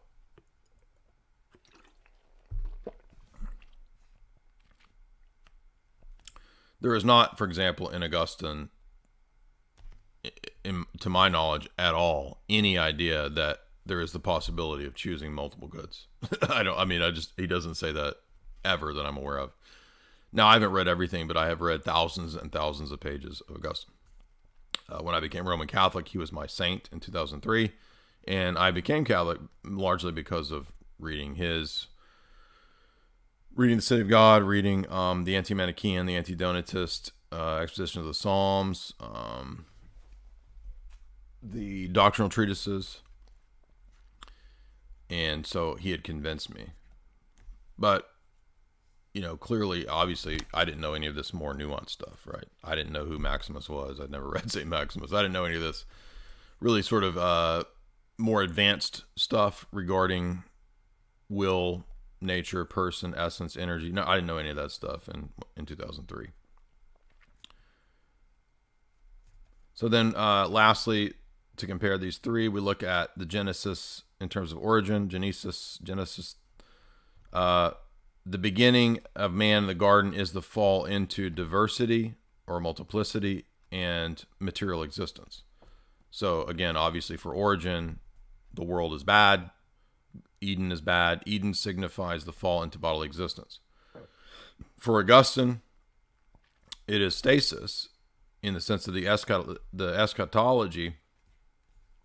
You'll notice that the ordering is organized in terms of from the name down. So I kind of read this out of order, but so origins goes from the top down. In other words, God is the one, and then first for him is stasis, and then there's kinesis, and then there's Genesis, and then here it's God, beginning, existence of man in the state of kinesis, and then stasis is, for Augustine, the eschaton. In the eschatological presence of God's absolute simplicity, man is not able to choose because there are no real multiple objects from which to will. So the will isn't really free because free will is defined as a choice between options. Augustine doesn't think there are options to will in the eschaton. He does have a doctrine of beatific vision. And so the willing must in some way cease to achieve perfect stasis.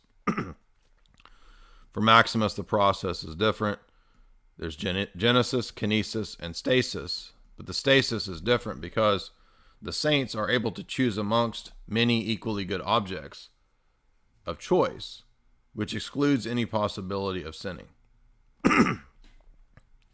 And you'll notice that is clearly very different from Augustine. So there is a different anthropology and a different metaphysic at work, a more nuanced and a more correct metaphysic in St. Maximus, who represents the Orthodox view. That doesn't mean that we hate Augustine or anything like that. It just means that we don't accept all of his views, and we don't think that the Church Fathers individually are infallible, per se. Now, book 4, where are we at? Let's see. 272. Okay, so people are hanging along. You guys are hanging along with this, okay. We got a good ways into book 4. Now, I needed to cover that because, let's see. Now, we ended with book 4 talking about the Old Testament. Concludes that the earthly goods are in the power of the one true God, not the false gods. Hebrew Bible illustrated that God had dominion over nature.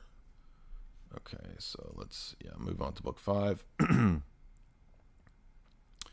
Explains that the Christian God is who really allowed in divine providence Rome to flourish. It wasn't these demons and the degenerate actions that they promoted.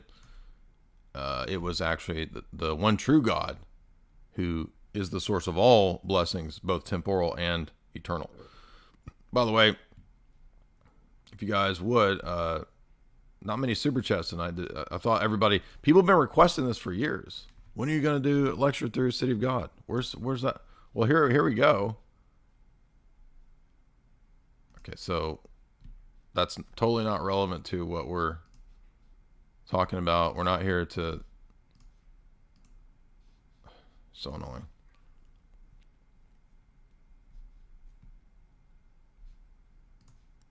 Do people not want to learn? I mean, this is like one of the most important texts of the history of the Western canon. I mean, we've only got 275 people here. So, I mean, is everybody just a bunch of retards? Like, everybody just want to argue about stupid shit in the chat? I'm not talking about my audience. I'm talking who this guy is.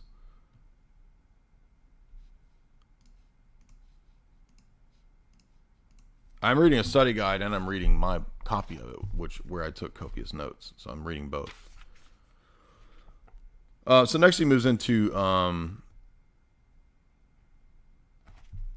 pagan traditions, astrology, magical arts, destiny and chaos, right? He says destiny and chaos are incoherent notions. You can't derive any clear consistent patterns of blessing or cursing from astrology. It's incoherent. There might be influences of celestial bodies, but it's not a determining thing, which is odd because Augustine, as we know, will struggle with free will. Now, Augustine believes in free will. Okay, so we're not going to make him into a hardcore Lutheran or Calvinist per se, who will give verbal credence to free will. Augustine is struggling to really be a proponent of free will, given the metaphysics and the anthropology that we just discussed, in terms of his positions contrasted with Origen and contrasted with St. Maximus from Free Choice and St. Maximus. And he says that really the only way to make sense of a coherent view of the world is divine providence, and the view that God is omniscient and foreknows all events. Now, God, in a sense, is sovereign and provident over all the events, but he's not the direct cause of all the events. Thus, God, who is the supreme reality, let's see, this section is God's providence, by whose laws the whole scheme of the entire world, the universe, is governed. God, who is the supreme reality, with his word and his Holy Spirit, these three are one. He is the omnipotent God, the creator and maker of all and every soul, every body, and the participation in him is what brings happiness to all who are happy with the truth and do not live by and in illusions. So again, very, very Platonic definitions and explanations of what truth is. Not being deceived by the illusions of the created order. He has made man a rational animal consisting of soul and body, and when man sins, he does not let him go unpunished or unreprimanded, nor does he abandon him without pity. And so basically just pointing out that our whole lives are subsumed within and under divine providence.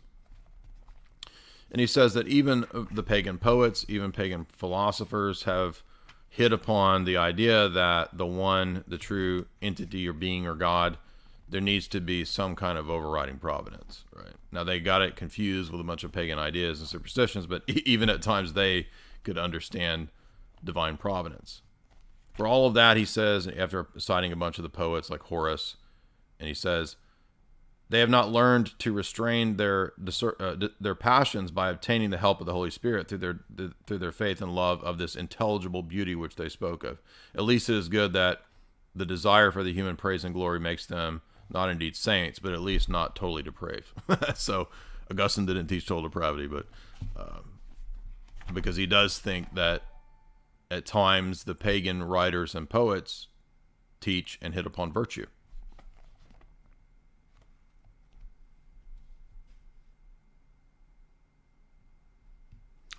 So, the content that I've been putting out, people bitching about that jokey video, I've always done this type of content. I either lecture on serious topics, or I make goofy, funny videos, or I talk about movies. And we've been doing the same type of content for 13 years on YouTube, 12 years, 13 years.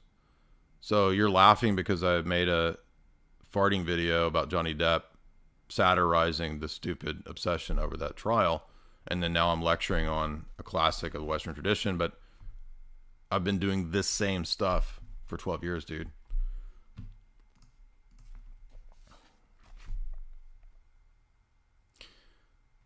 Love every let's see pride. This is a very important section because now he gets into pride as one of the sins that all humans fall into. Pride is the root of sin, according to Augustine, right? Because pride is kind of like the root of all the other sins, because it's an exertion of our will over against the divine will. And he says pride, of course, is the root of all idolatry. Pride is the root of I can barely read this. He contrasts Christ's attitude towards the Father and his submission to the Father, contrasts that with the pride of man. The temporal reward bestowed by God on Roman high qualities and characters is also part of divine providence. So he makes it a point that not everything that's good, that's bad, that's in Rome is bad, or in the pagans is bad, but the reward of those who seek the eternal city is much greater than what you find in Rome. However, he says here in Book 5, the Roman virtues do offer us useful examples. Very different is the reward of the saints. Here they endure evil for the sake of the city of God, which is hateful to the lovers of this world.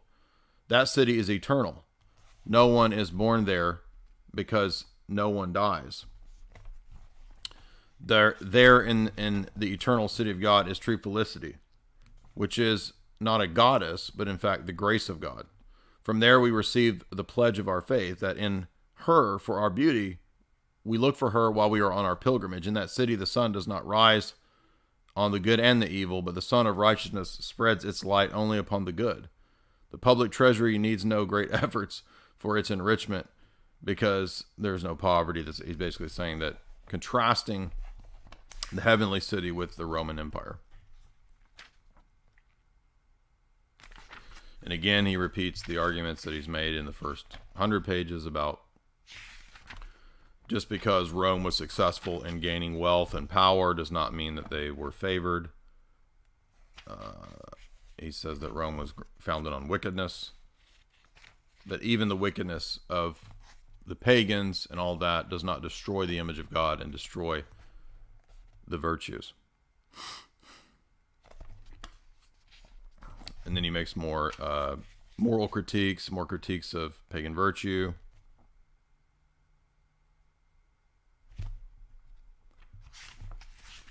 And then he returns to the point I was making earlier about Christian rulers. Well, he talks about God as ruler, and he says, for example, it is clear that God, the one true God, rules and guides all events according to his pleasure. If God's reasons are inscrutable, does that mean that they are unjust? So now he's going to get into why God allows evil. And he says he's going to get into his theodicy, in other words.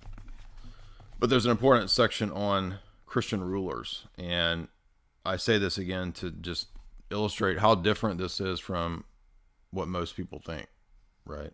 I mean, I think it's just a symphonia view, right? Augustine's view is essentially a symphonia view. I don't see why it's a problem. He says, after all of this, Rome had to be taken by barbarians who, contrary to the uses of war in foreign times, protected those who took sanctuary in holy places.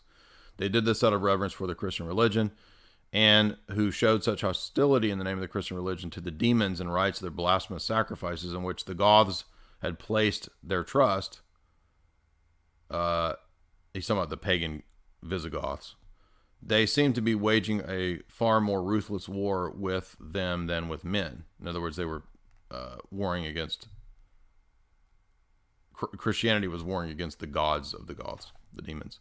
Thus, the true Lord and Governor of the world has chastised the Romans with the scourge of his mercy. He has shown to the votaries of demons that by this incredible defeat of Rome by the barbarians, that the sacrifices that they do are needless, even for the preservation and safety in this present world, so that all those who are sensible enough to face the facts instead of engaging in obstinate debate would, in fact, abandon these things in the expectation of eternal life by accepting the Christian religion. The true felicity of Christian emperors. When we describe Christian emperors as, quote, happy, it is not because they lived a long life or because they died in a peaceful death and they left the throne to their sons, nor is it because they subdued the country's enemies, etc., etc., etc. It's not because of earthly blessings. Rather, it is because their blessedness, their felicity is God himself, to whom the Christian rulers belong. Their good fortune was due to the mercy of God, for it was God's intention that those who believed in him should not demand such blessings from him as they represented the highest good. We call Christian rulers happy if they rule with justice, if they are not inflated with pride, if they exercise humility, if they put their power at the service of God's majesty, if they extend his worship far and wide. Christian rulers have a duty to extend the worship of God far and wide. If they fear God, if they worship him, and if more so, they do so more so than their earthly kingdom. If they are slow to punish, but ready to pardon, if they take vengeance upon the wrong out of necessity to direct and protect the state, and not to satisfy their own personal animosities. Romans 13. The emperor of the state has the sword. The Christian state he's talking about. Do you understand this is a Christian theory of statecraft? Okay, this is Symphonia.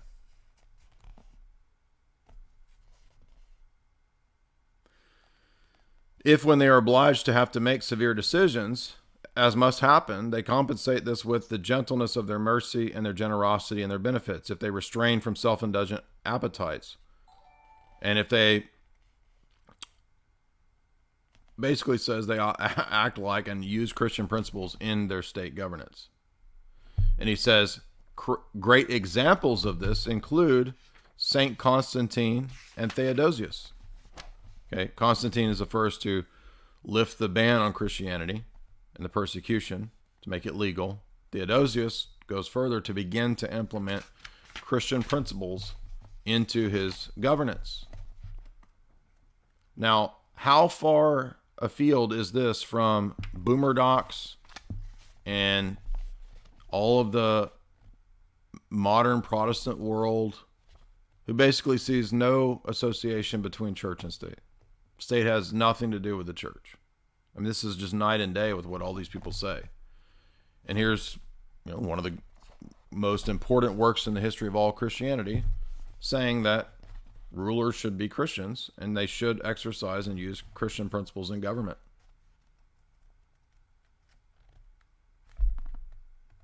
And that is book 5, chapters 24, 25, 26. Now, note that Augustine does not say that the goal of Christianity is to erect a Christian empire. No, he says that is not our goal. Our goal is to bring people to Christ, the salvation of souls. But this world still does require governance, and that governance requires that, especially when the majority of the population has become and converted, that it be exercised on Christian principles. And this becomes the Symphonia doctrine that the East also shares into Byzantium, into the councils. The Seventh Ecumenical Council calls the emperor the God-ordained emperor. This is the attitude of Byzantium. This is the attitude of the Christian Imperium and the Christian monarchs of the next 1,500 years. I guess I don't know if they exist anymore, but the next almost 1,500 years from him to now.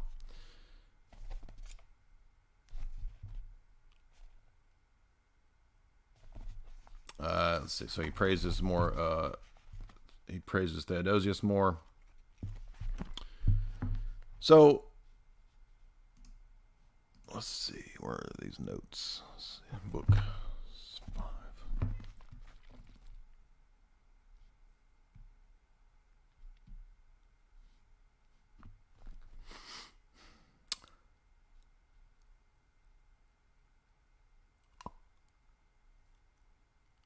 Even the Christian ruler's reward is eternal happiness. Now, does any of this sound like pacifism?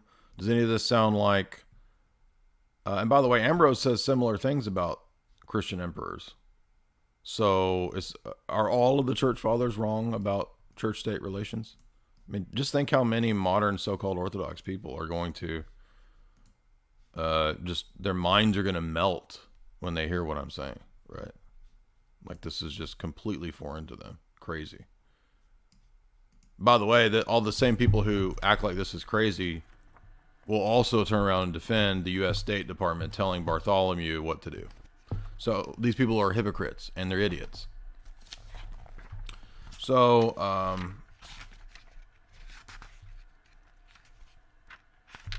book 6. Where am I at? Okay, more theodicy, critiques mythical theology, critiques Rome's civic theology.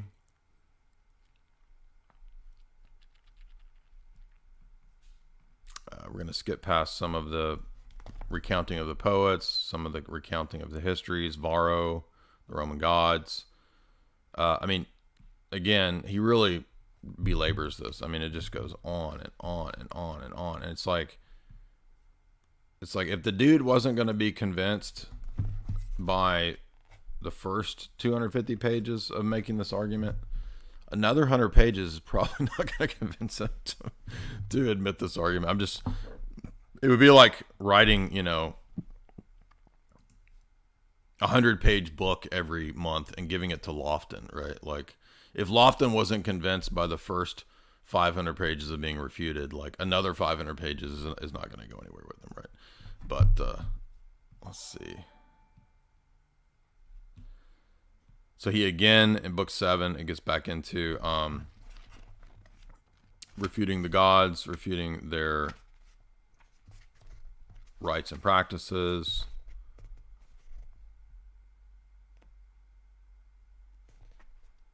There was something about Saturn that was fascinating. Let's see.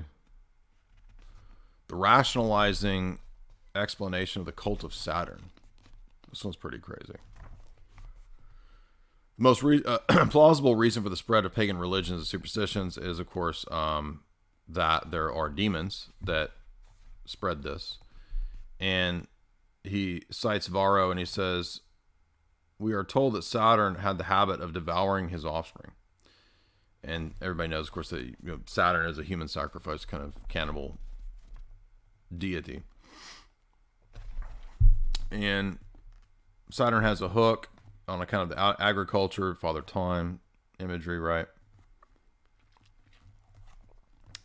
And he goes on and on and on talking about Varro and Varro's recounting of the story of sacrificing children. So human child sacrifice to Saturn. He says that a lot of different cultures did this, including the Carthaginians, the Gauls, and the Gauls would even sacrifice adults. So he's now going to the heart of the matter, right? Like Kalima, right? Like the heart of the matter, like Om Nam Shiva, Om Nam Shiva, Om Nam Shiva. What's the thuggy priest's name? Isn't that perfect for the heart of the matter? Yeah, imagine thinking that church and state have never worked together when it's literally the position of the church for hundreds of years, over 1,500 years. I mean, just the how does anybody listen to Ancient Faith Radio? I don't understand it, but these boomer docs people are just ludicrous, dude. They're nuts. They're idiots too. They're like arrogant idiots who don't know any of this, but like they're super confident, super nasty. It's something else to behold.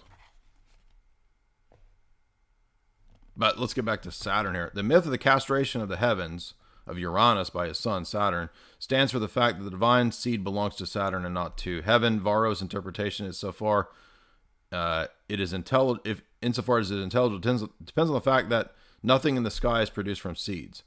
However, if Saturn is the son of heaven and he is the son of Jupiter, then we have assurances that Jupiter is identical to the sky. That is why those theories which do not spring from truth destroy themselves without any help. In other words, he's saying that when you listen to the myths and the stories of the gods and where they come from, they all self-refute and they're all stupid. He says, I don't even have to go into critiquing it because they destroy themselves without any help. Like he's making fun of it, right? Varro says that Saturn is also Kronos, a Greek word for time, and the passive time, thus his seed cannot be productive. Many other things are said about Saturn, and they all have reference to the seed. And surely Saturn, with all that is supposedly his power, should have been competent to deal with seeds by himself. Then why were other deities brought in?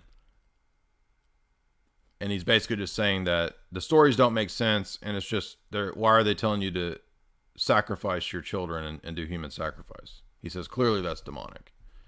And if it wasn't, the stories would make sense, and they wouldn't tell you to sacrifice your children.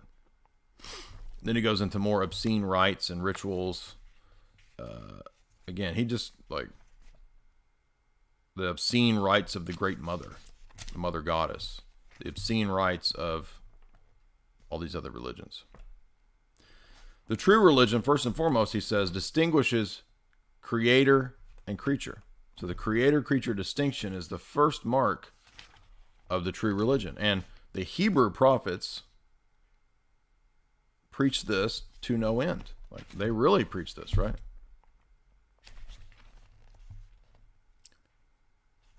Let's see what he says about he who knows the true God knows that the true God controls and orders all causes, both primary and secondary causes. He determines for the moon its own course, its path, and orders the earth and the sky and all of its positions. He has granted to human intelligence to be created, to have knowledge of various arts designed to help man to live and develop his possibilities. God instituted male and female in their union to ensure the propagation of children.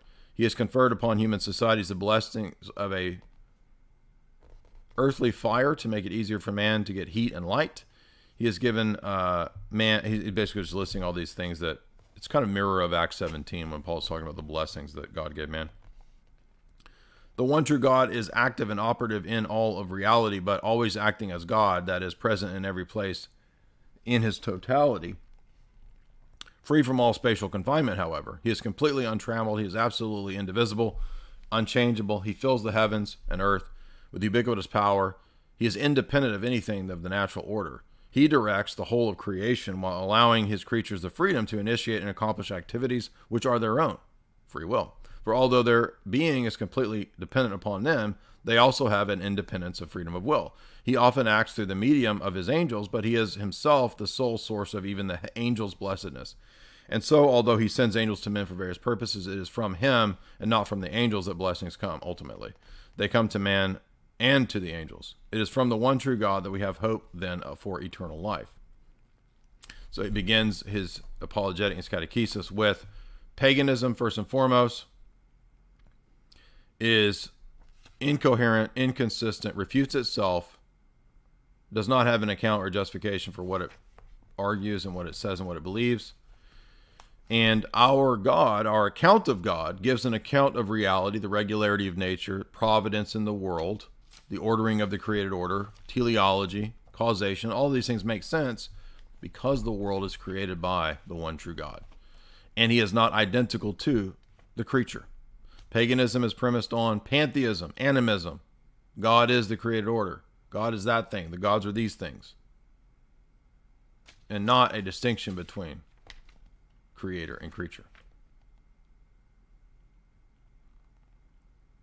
In fact, Augustine says, the teaching and preaching of the Logos have never been absent in any age. Let me go up a little bit before because this is an important passage. Let's get to this,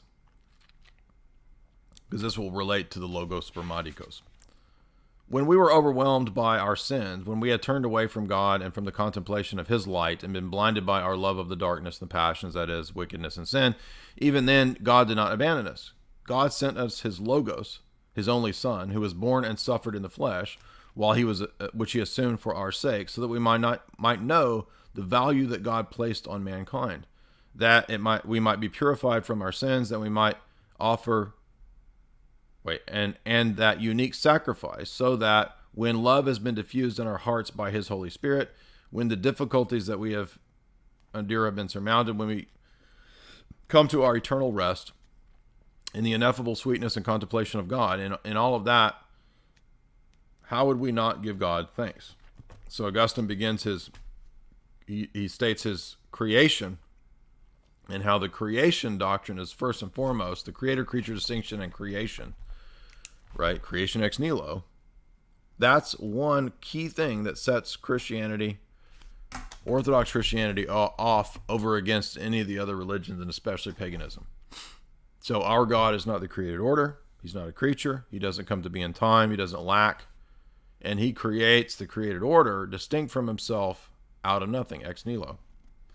Next to that is the unique incarnation action of God. God does not just exist as creator.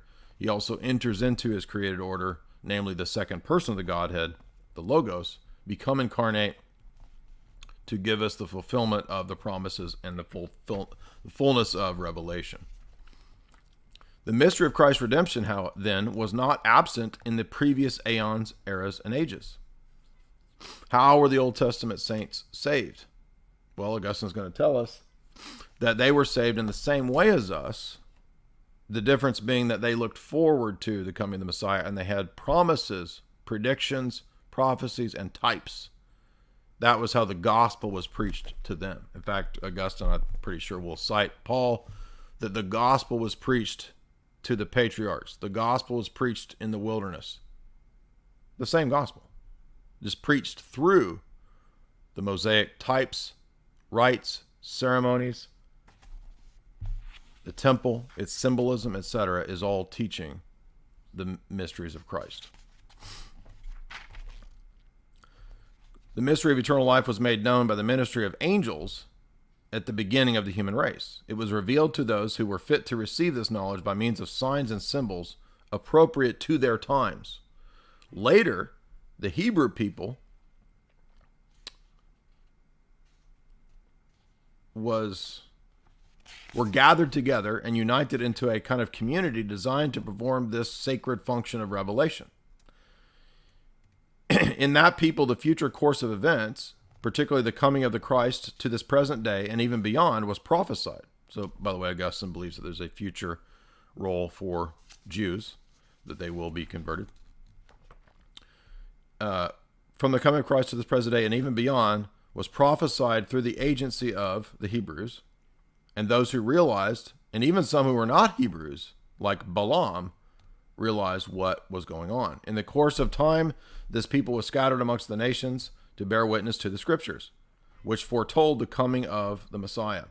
For not only were all those prophecies contained in words, and not only in precepts, but for the conduct of life which was to shape men's character and their piety are contained in the scriptures, but also in the ceremonies and the priesthood, the tabernacle, the temple, the altar, the sacrifices, the sacred rites, the feast days, everything which was concerning the homage due to God, which the Greeks call latria. All of these symbols and predictions find their fulfillment in the Messiah. So, apologetics, utilizing messianic prophecies, types, symbols, foreshadowings. Again, all the stuff you hear me do. We believe that they have been fulfilled in the Messiah, and we observe that they are fulfilled and are being fulfilled. And we are convinced that they will go on continuing to be fulfilled as the nations convert to the worship of the one true God. Only the Christian religion could have exposed the deceit of the demons to trick the nations into idolatry. And thus, Christianity spreading is the fulfillment of the destruction of universal idolatry in the Old Testament. Book 8, The Theology of Nature. Is this natural theology? What is the origin of philosophy? We will discuss the theology of nature, or what might be called, quote, natural theology. Now, this is not the same thing as scholastic natural theology, so don't fall for the word concept fallacy that just because words are being used that they mean the same thing as what Trent Horn argued. Because even Trent Horn, the debate, had 4 different definitions and explanations and uses of what, quote, natural theology was. If wisdom is identical to God, and it's the wisdom of God by whom all things were made, we must assume that by divine authority and divine truth, that the true philosopher is the lover of God. The true philosopher is cited from the text of wisdom. Augustine is citing the deuterocanonical books, okay? He's not citing Plato. He's citing the deuterocanonical books. He cites Wisdom 7 for that text. And now he's going to explain, well, in what sense do we look at Greek philosophers and Greek philosophy? How is it that they hit on truth? How is it that they got to some truths about God? How is this possible? No, this is going to be a half and half. You see the title of the stream is half. So the second chunk, we're almost done with the first half of the book. The second chunk will be for subscribers to the website. I don't lecture for free. So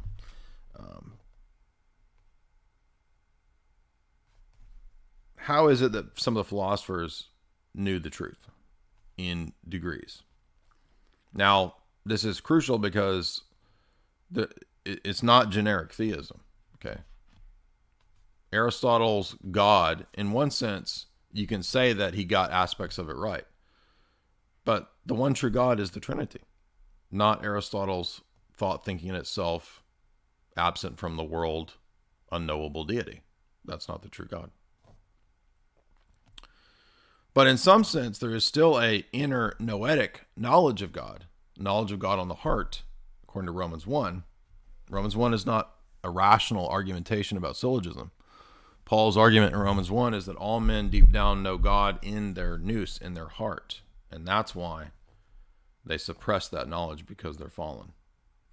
But let's see what Augustine thinks about philosophers who were pagans. It is not my aim in this work to refute all the heresies and base opinions of the philosophers, but only those pertaining to this theology. I take this Greek word to signify reasoning and discussing about divinity.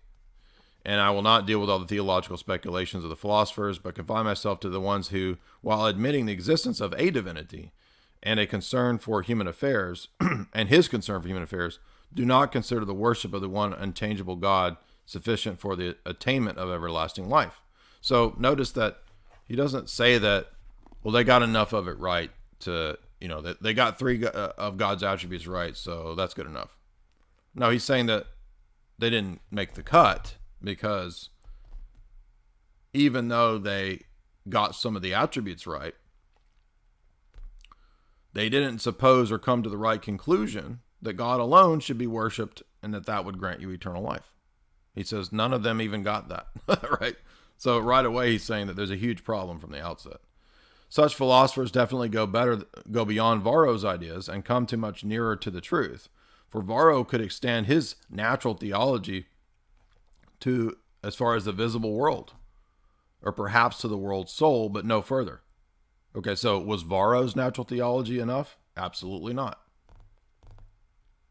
These thinkers acknowledge that God transcends any kind of soul, and being that he is the maker not only of this visible world, but heaven and earth, in the familiar phrase, but also of every soul, a God who gives blessedness to the rational and intelligent soul, the class to which the human soul belongs, giving it a share in his unchangeable, immortal light, these philosophers are Platonists, a name derived from their master Plato, as is well known to those who have even a superficial acquaintance with philosophy. I will touch briefly on Plato in this discussion. So he thinks that, in his view, the best of all the pagan philosophers is Plato. He does step back and talk about the Ionian philosophers. He mentions a few of the old ones. He says you could look at Thales, you could look at the Seven Sages, you could look at Pythagoras. And he says that some of these guys, again, had some insights, but he mentions Anaximander. And remember, when he goes to these guys, he kind of like pokes fun at their stupid ideas, right? Like he says, okay, they got a few things right, but like everything air, everything water, everything fire, come on, that's stupid, right? So their natural theology didn't really get them very far. It didn't do much. And it ends up kind of being a natural folly, a natural idolatry is what their natural theology got them.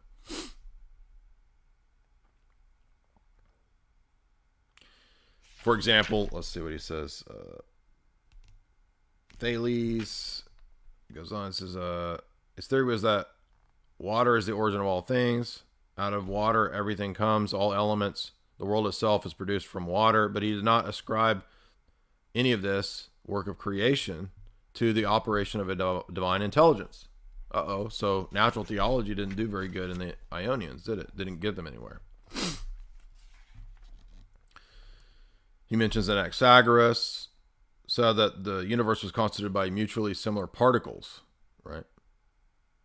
Which make up all the particular things. But he asserted that the presence of the divine intelligence is in the particles, believing that his intelligence is the active force or the energy of the universe, operating by conjoining and separating the eternal bodies, that is the particles.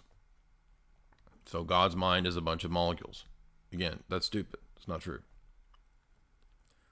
Diogenes maintained that air is the primordial matter, but he believed that the air participates in the divine reason, which is why nothing could come from the divine reason, because it's air. So imagine thinking that the natural theology here is like gonna vindicate like Trent or what the Roman Catholics are doing. Like he literally just says they're all idiots, right? They're retards. Next he moves to Socrates. Socrates is recorded as the first to turn the whole of philosophy towards the improvement of and regulation of morality. All of his predecessors had concentrated their attention on the study of physics, that is, natural sciences. It is, in my view, impossible to decide for certain whether Socrates was led to take this course by boredom or whether by obscure and inconclusive subjects. So he's speculating about why. But he saw that man had been trying to discover the causes of the universe, and he believed the universe had its first and supreme cause in the will of a supreme God. Hence, by the thought of the causation of the universe, he grasped that only a purified intelligence could be the source of the universe. But then he goes on to say that he was condemned, of course, by the Athenians. When he made these moves, they said he was corrupting the youth, preaching new gods. Oh, my neck's hurting.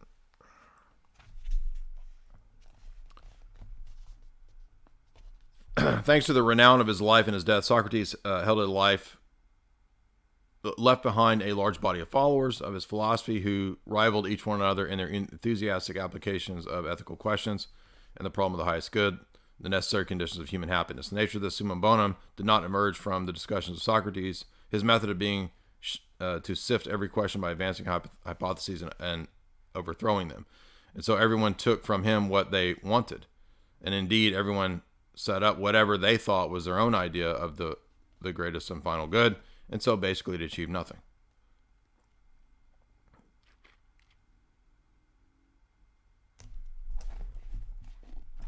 Plato, the chief disciple of Socrates, his division of the philosophy into different varying parts.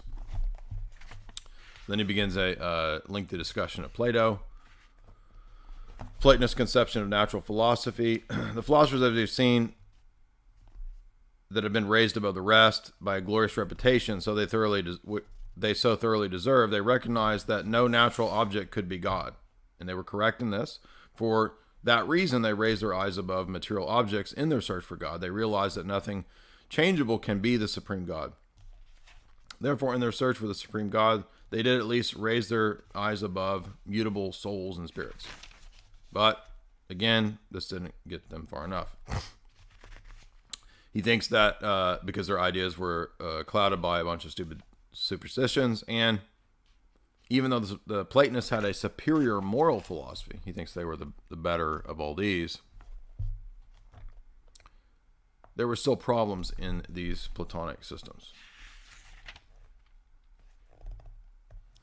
He says, if I were to choose a philosophy that approximated most closely to the Christian position, he says it would be Platonism. However, it's not enough. It's not good enough. And he says, as many people did, what about Christianity and philosophy? What's the relationship? A Christian whose education has been confined to the study of the church's literature might be unfamiliar with the name of the Platonists. And he might not know the existence of the different Greek-speaking philosophies of the Ionians and of the Italians. For all that, he is not out of touch with life as to be unaware that the philosophers profess the pursuit of wisdom. This is what philosophy is, but he is wary of the philosophers who is based on the elements of this world, according to St. Paul's injunction. However, he is prevented from regarding all thinking as belonging to this class when he listens to the apostles' words. In other words, he's saying, when Paul says that not to be deceived by this world's philosophy, it's a warning, it's not a forbidding of all philosophy. And he says, how do we really understand this? This is key, because this makes the point that I've always made. How do we understand philosophy? Well, the first thing that the Christian needs to understand is that Paul explains what is the problem of the philosophers in Romans 1. although they had some acquaintance with God, they did not glorify him as God. They did not give him thanks. They became divided into futility, and their stupid hearts were darkened. And they exchanged the glory of the one true God for the corruptible images of man, birds, beasts, and creeping things. In this passage, St. Paul instructs us that worldly philosophy is idolatrous, even if it can get things right. However, I do rate the Platonists above the rest of them. While the Platonists, coming to a knowledge of God, found the cause of all things of the organized universe, the light by which truth is perceived, and the spring by which we drink of that felicity, all the philosophers have a conception of God or in agreement with them, whether they're Platonists or philosophers of any kind. He says this is the best that you could get out of them. So he says that the best of the philosophers is the idea of Plato and the Platonists, that the universe has a single cause, it is organized, and the light of truth is what leads us to that, according to Plato. But how did Plato, here's a key point, how did Plato acquire that knowledge? What was the source that Plato used that got him so close, in Augustine's view, to Christianity? Because a natural theology proponent might hear that and think, oh, well, you see, this proves natural theology. This proves Trent right, because Augustine is saying that Plato got so close to the truth because, why? Because he sat around reading syllogisms? Because he sat around pondering his orb? No. What was Augustine's theory of this? Guess what? It was the theory of many church fathers and ancients. Plato listened to the prophet Jeremiah. That's his theory. His theory is that Plato had acquaintance with Old Testament prophets and had read them.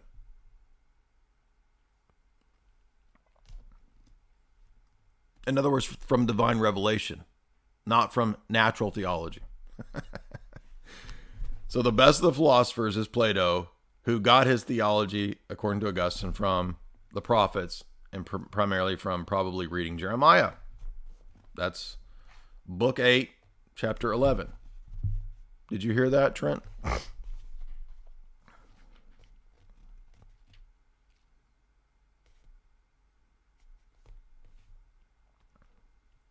He says there does seem to be some supporting evidence of this. And he says perhaps even Genesis Plato was familiar with the book of Genesis. And Augustine goes to Plato's cosmology narrative, the Timaeus, which he compares Genesis to the Timaeus and says Plato could have borrowed ideas from in the beginning God made heaven and earth, similar phrases that come up in the Timaeus, the breath of the breath of God, which is in Genesis. He says you find similarities in the Timaeus of Plato.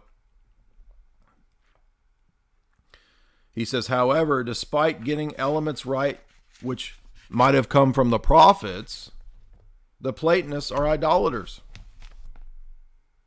So does anybody think this is like, how does this justify autonomous reasoning as a justification for natural theology? Because remember, in the debate with Trent, the debate was over the definition of natural theology according to John Paul II. The definition being in fides et ratio, autonomous reasoning of man not having any access or reference to divine revelation. Plato says the best of natural theology is, Augustine says the best of natural theology is Plato, who actually cribbed it from Jeremiah and Isaiah. And then he became an idolater.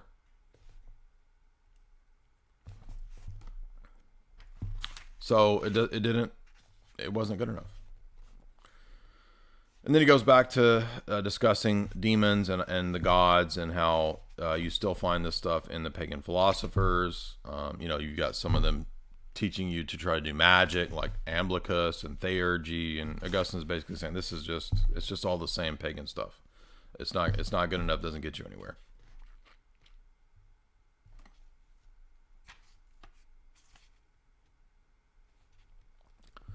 Then he talks about pagan religion being bound up with the cult of the dead. And then he talks about, this is an important section before we kind of come close to the end here, the Eucharist. Because it has to explain how the Christian reverence for relics, the Christian reverence for the altar of the Eucharist, which has relics, and the churches having relics, is not idolatry and not demonic worship.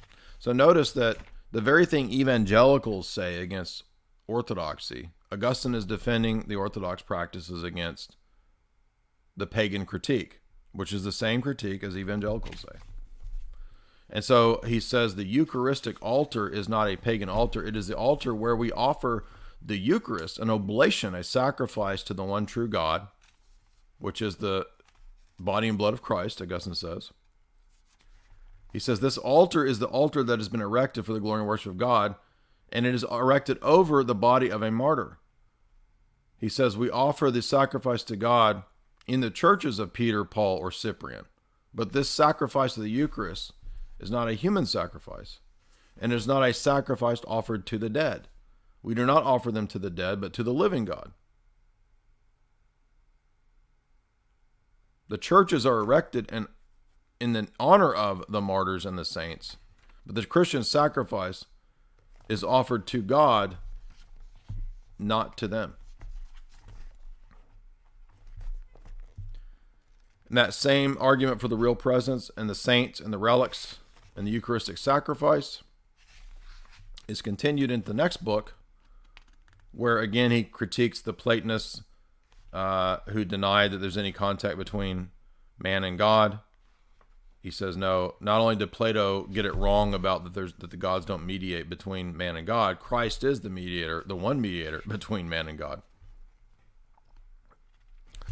And that man is mortal but intended and created for immortality, and that Christ grants us that. Christ is the sufficient mediator. Man doesn't need daemons, gods to the Greeks, to mediate for him.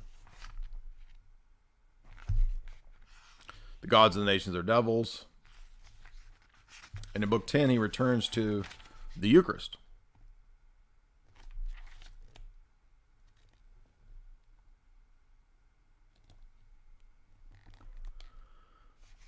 The Platonists did admit that there was a kind of illumination that comes to us from on high. However, it's not the worship of the true God, and the Platonic deviation in a cult of daemons and angels and polytheism. However, he says the Orthodox, the Catholics, we only offer sacrifice to God. The Eucharist is a sacrifice, an oblation offered at the altar, and he says that is an offering to God of adoration. But he says that the honor given to the bodies of the saints, the relics, the martyrs, and the churches is not adoration, but veneration. So I'm sorry, Calvinists. I'm sorry, evangelicals. He is not your guy. The Eucharist is a representation of the one true sacrifice of Christ, he says. The Eucharist is an altar. We call it the sacrifice of the altar. And this whole book, book 10, is essentially a argument that we are not doing pagan practices when we have the Eucharist. And what does every evangelical and every Calvinist say? You're a pagan. It's all paganism.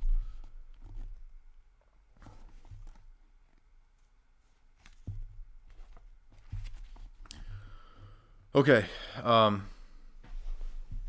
that's almost halfway. We're going to stop there at book 10. Because now he starts talking about angels and the presence of angels at the liturgy. And then he's going to get into more of the sacrifice of the altar of the Eucharist.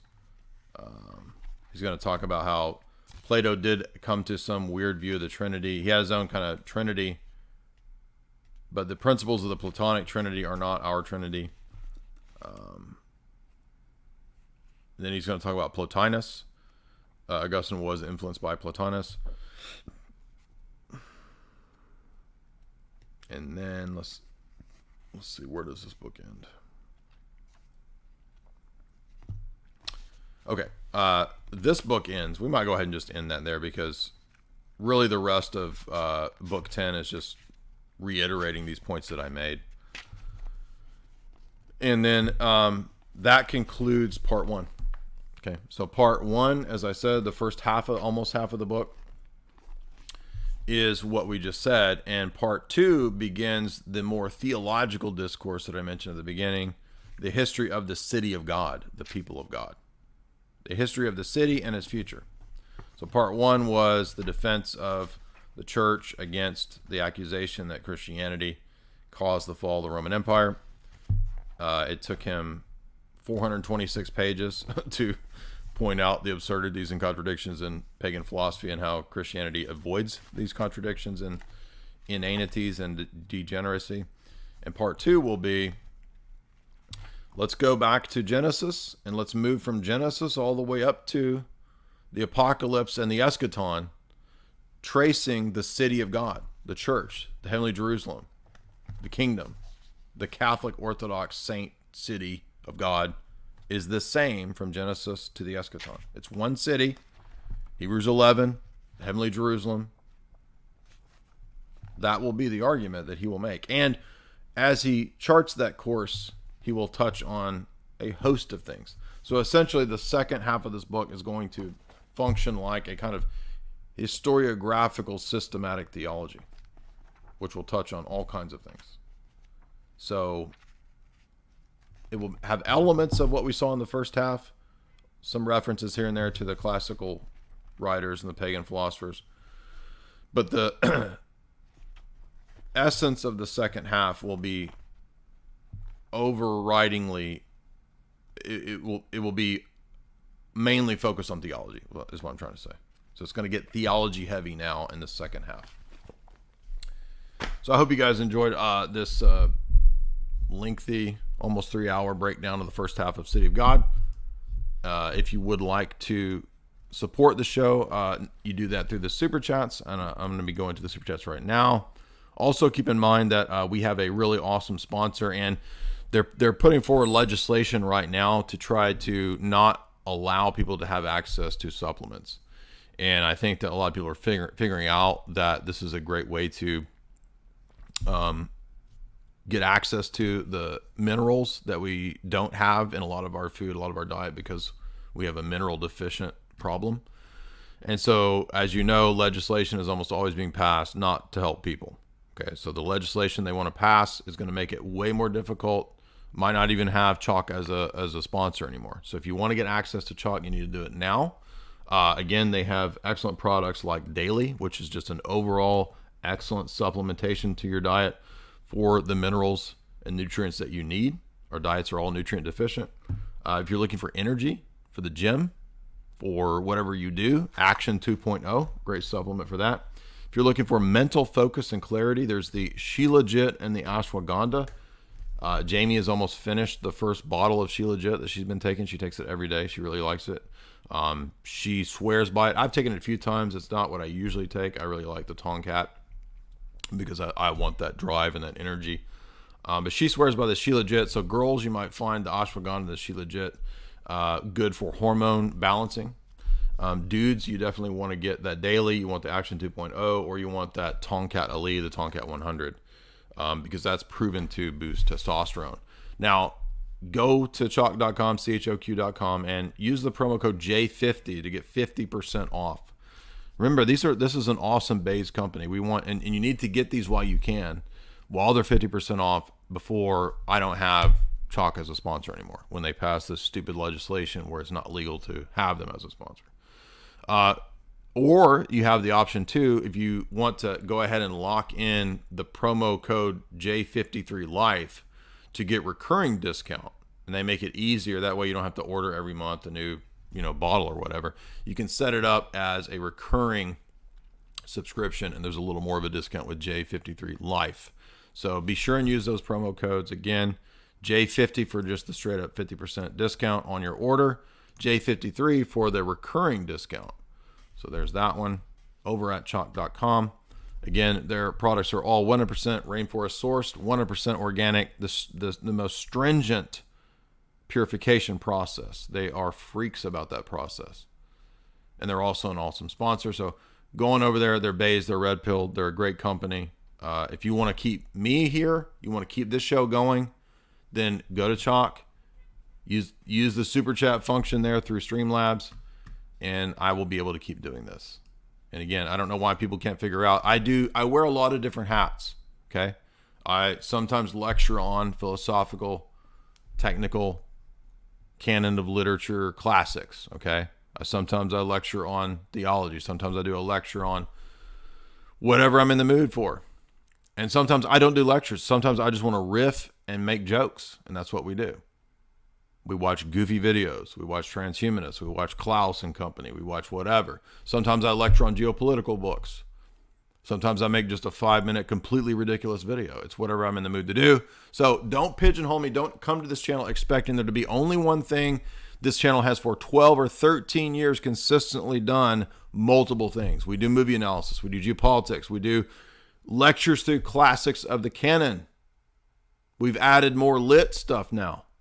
We're going to be doing Confidence Man, my Melville. We're going to finish C.S. Lewis's Space Trilogy. I'm going to be lecturing through some PKD. Okay? Don't pigeonhole me. I'm not your pigeon. And what even is a pigeonhole? I don't know. Why are you looking through a hole at pigeons? Go ahead and walk into the room. Don't look through the hole. Don't put me in your pigeonhole.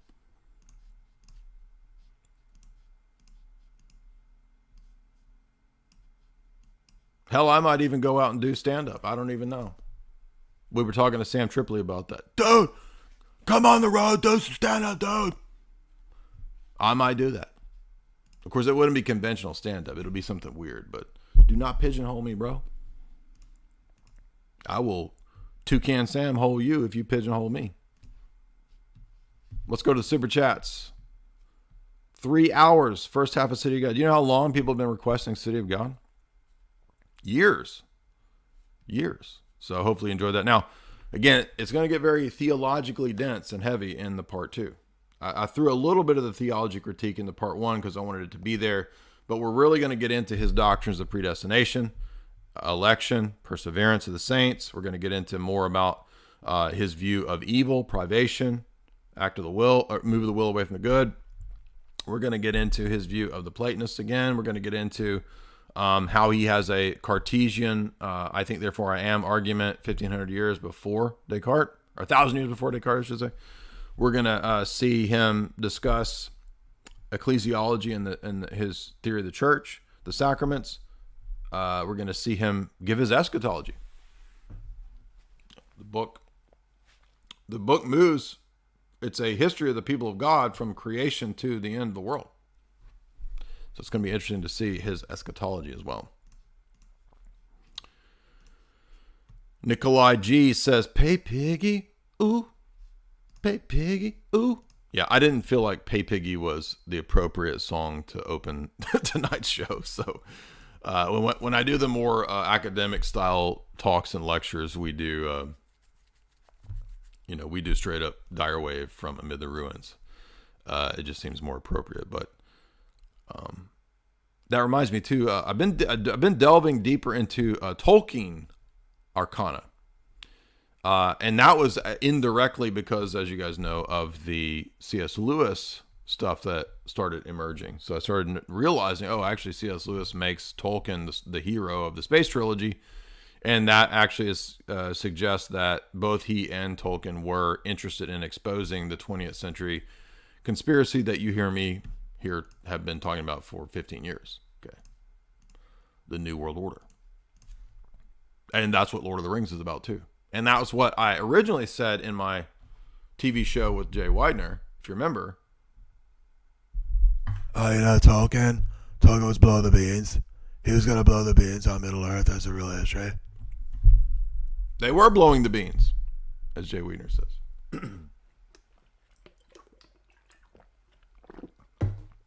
And so anybody who wants to come along and diss or doubt what I've been talking about, or a skeptic, are you aware that the two most famous authors of the 20th century were in their fiction writings, according to their own testimony, exposing all of the things that I've been telling you? No, I'm right. I am correct on these issues.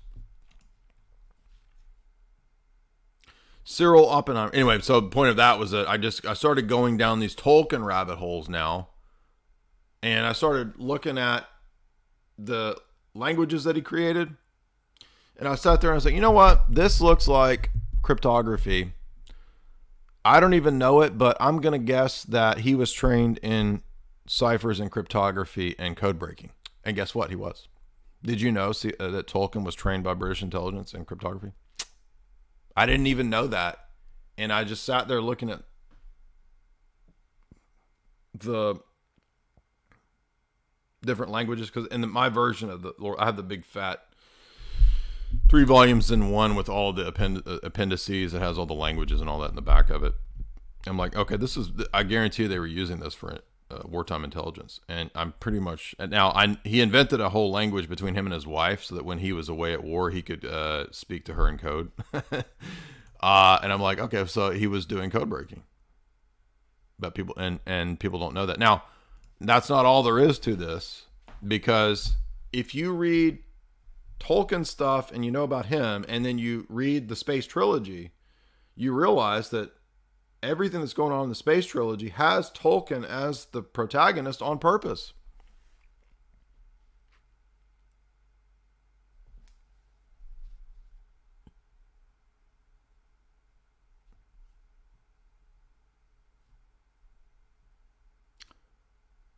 I don't know what y'all are talking about, but. And did you know that C.S. Lewis puts Numenor in the Space Trilogy? And he says that it's like the map of old ancient England is Numenor, and Numenor is the Dunedain, which is the descendants of Atlantis, which is Aragorn. And by the way, Wikipedia is wrong when it says that Tolkien was not referring to Plato. He was, because the Ring of Gyges is the ring that makes you invisible, and Plato also writes about in Atlantis in the Timaeus and in Crito. So, I mean, I'm not going to go full neckbeard with like Tolkien arcana, but I am now very interested in this. By the way, did you know that Iluvatar creates from his mind, from the divine mind? And when he creates the angelic beings from his mind, so it's a divine conceptualism, then the angels are a choir that sing reality into they participate in the creation of form with Iluvatar, who he creates, but then the angelic song gives form. Isn't that crazy?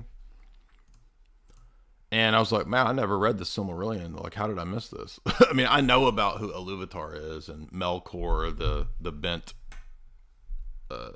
Satan figure in the angelic choir, right? But so I mean, I read Lord of the Rings growing up multiple times, but I didn't know all of this. Like, oh, it's actually Neoplatonic stuff, right? Because at the end of the first Space Trilogy book, there's a dialogue between Lewis writing himself into his story and Ransom. So C.S. Lewis has a letter exchange with Professor Ransom, who is Tolkien, and Ransom says, I found ancient medieval Neoplatonic manuscripts that use the terminology for the planetary rulers that I discovered.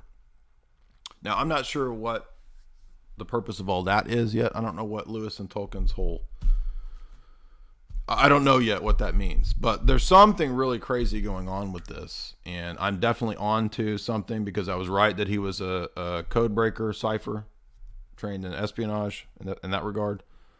I didn't even know that, but I was right about it. Look it up. I'll show you. Here's the article. I couldn't believe this. I don't know how we get off on all this, but Chrissy Mayer is on Greg Gutfeld. That's crazy. I want to be on Tucker and Gutfield and all these. Invite me on there. Am I tainted because I'm on Alex Jones or something? Where was that link I sent? Let's see here. Okay, now check this out. Tolkien World War II codebreaker, according to the London Telegraph. And then secret ciphers with him and his wife. Just little interesting little anecdotes there. But, you know, Lewis says in the book that he has the ransom character saying, there's no way I could say this stuff out in the open. Nobody will believe it. So we'll have to write and expose this stuff in the fiction. So Lord of the Rings and the Space Trilogy is exposing the illuminate, confirm in fiction. And I mean, I know some people are onto this, but I mean, these are really famous books. How have people not noticed this? Because a lot of people have read the Space Trilogy, even though it's not as famous as Narnia. A lot of people have read it. And I'm just like, how are people reading that Hideous Strength, not seeing what this is about? It's totally obvious what it's about. Cyril Oppenheimer, 750. On my first reading of Plato, I finished 5 dialogues. Awesome. Yes, those are key ones. The Apology, Crito, Meno, Phaedo, Euthyphro. Those are all classics. Must definitely read those. Which of his works do you recommend I read next? Well, how about you with the Republic? But can somebody explain to me, how does he talk about colors outside of the color spectrum? And what does he mean about, it sounds like hollow earth.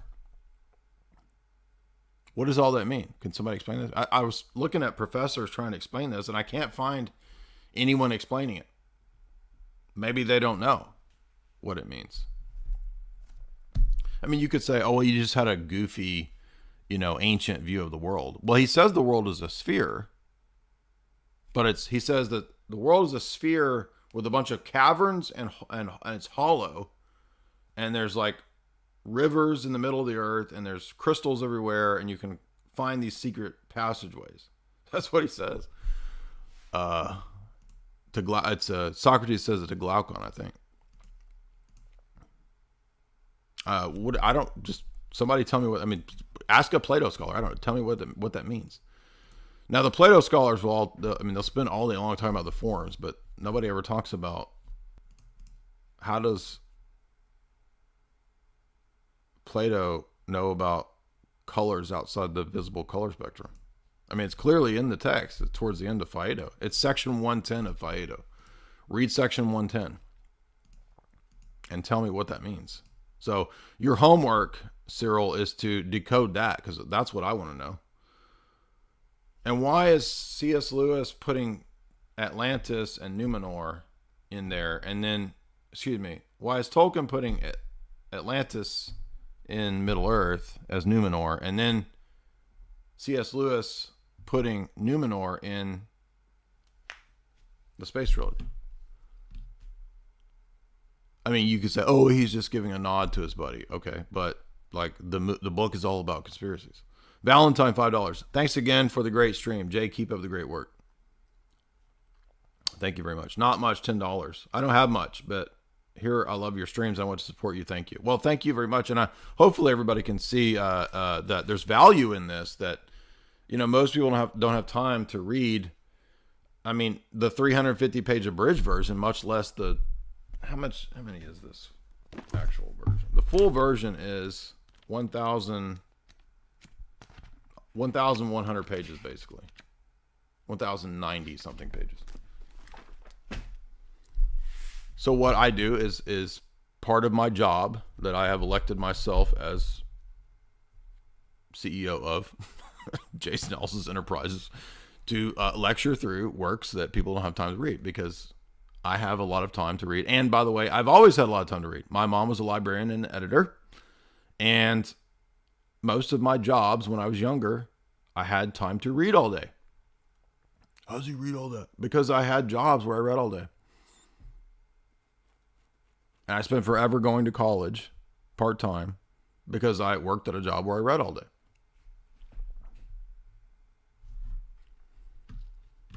So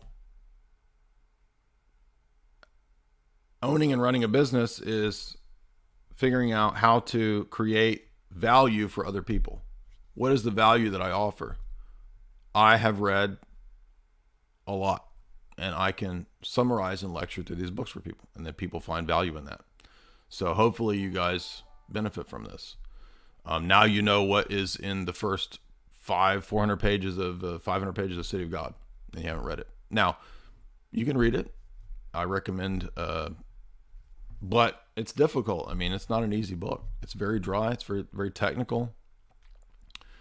I mean, I read it and forced myself through it, not knowing anything about these classical writers and authors. But I'm glad I did it because I learned a lot. And guess what? I mean, I'm not bragging here, but do you think those Baptist professors read City of God? No. Okay. So one thing you're going to learn, and this is not to knock professors, because a lot of professors are smart, and even the Protestant ones are intelligent. I'm not knocking their intelligence, but they don't read these things. They don't read the whole thing. Okay.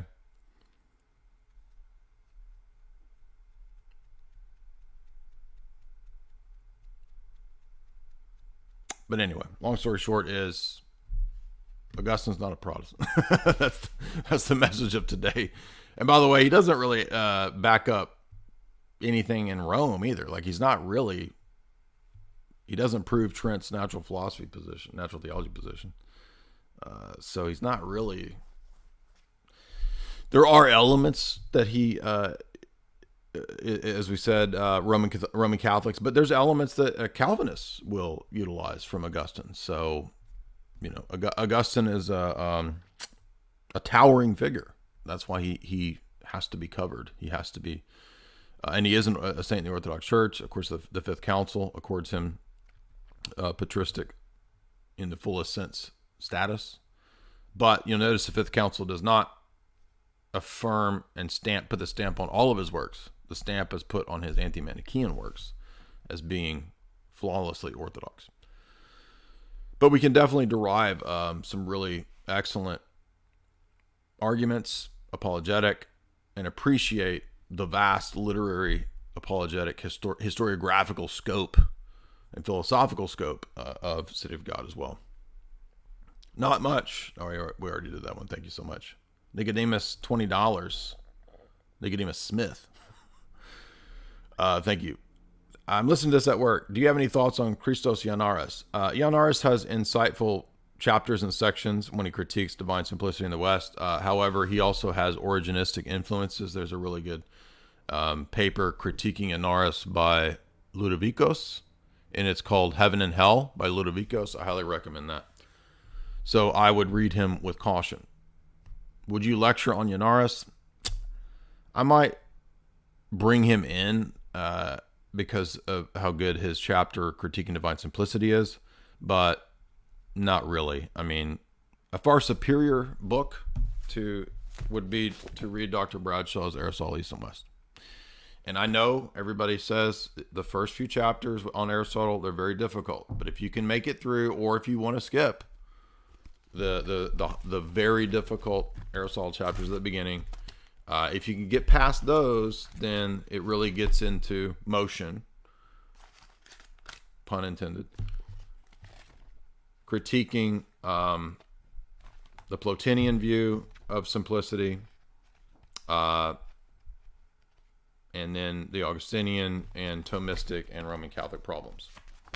So instead of put down the Ioannaris and read Bradshaw. Let's put it that way. But Ioannaris' chapter on Western Divine Simplicity actually is good. Do we, $3, do we need Orthodox teachings of God to accept him? Yes. God is the source of the teachings of Orthodoxy on him. So yes. What is acceptance in spite of a fuller understanding of him enough? Well, ultimately, we don't know individual people's status and hearts. So I think God is gracious towards people that don't have much of an understanding of him, but he expects us to grow in that, right? Paul says, grow in wisdom and knowledge of God. But rational knowledge is not a requirement per se, because slow boys and babies can be saved. So it depends on the person and their state in life, first of all. Like if a baby dies, we're not immediately going to say that, oh, they didn't know God because they didn't have the reasoning, faculty developed. They have a reasoning faculty, but it's not developed, right? So, yes, in a sense, a Protestant who accepts Jesus is moving in the right direction. But the problem is that it's also a deficient version of Jesus and so forth. So they need to keep moving in the right direction towards orthodoxy, you see. So it's a complicated question that's kind of a case-by-case basis, because, again, it depends. I mean, infants can be saved without any rational, conceptual knowledge of God, right? Because they're in the faith. But that doesn't mean that, oh, well, then I should never care about rational, conceptual statements or beliefs about God. Okay, so you're never going to read the Bible? I mean, the Bible is a created bunch of stories about God. And some people think that. No, I'm not going to read that, right? Written texts are, I don't know, bad or who knows. But but those are a little more nuanced questions than just to be able to give a easy yes or no answer to. Rachel Wilson, $5. Did some of St. Augustine's errors lead to Calvinism? Yes. I mean, he's predominantly the source for Luther and Calvin to justify both of their systems. So, absolutely. What is the difference between a theological error and heresy? Good stream. Heresy is a little more serious because it's not just an error, it's a sin of will and obstinacy.